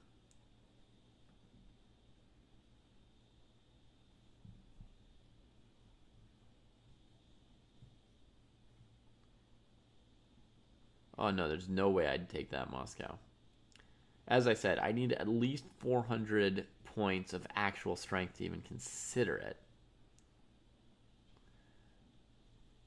Oh, the king makes it. White didn't try the move h5. And this is a draw. A draw. done. All right, I'm going to check it now. This computer. So, king e5, g3, king here, h5. It's not showing me what moves to play for black. It's just saying that it's equal, but it doesn't show me any analysis. It says the king goes to g4. Yeah, that's what I was thinking once I saw the king e5 move. Okay, and what if black went in this direction here, and we got to play h5? Would that matter? Oh wait, sorry. Rook a3, a6, king f7, h5. Does this ever lose for black?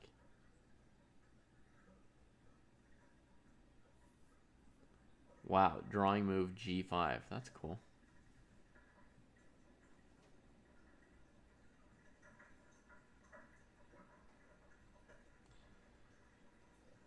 That wouldn't be a problem for me, Moscow. I'd gladly be in the top 10.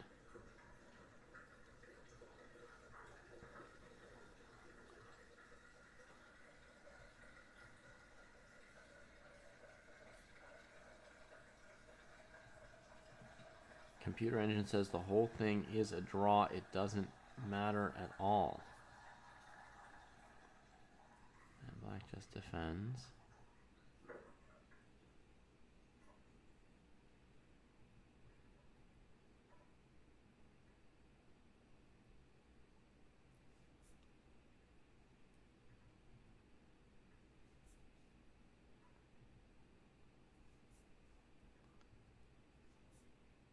Draw, draw, draw.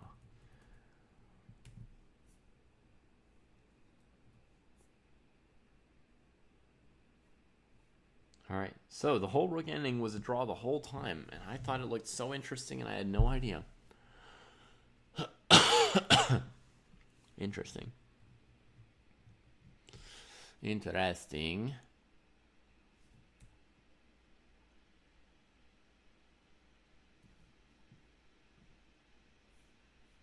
And Wikipedia's just flagging while I wonder about the game. They're just not even there. They left an hour before me while I sat here with the fever.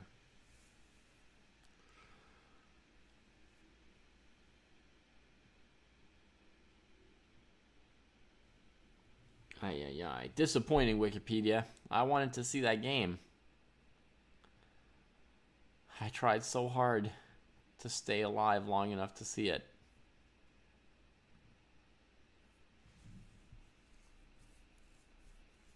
All right, I'm going to give up and go to bed. I don't think Wikipedia is there. And I am feeling super poor. Is there anyone still up to raid as I go to bed?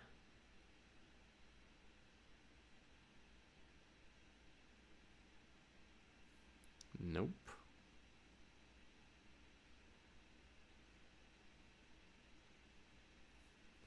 Okay, so we're just going to say goodnight. I'll see you all soon. That was all just variations I was looking at, Stamen. This shows them down to 8 minutes, just ticking away in this position. So, we may never know. But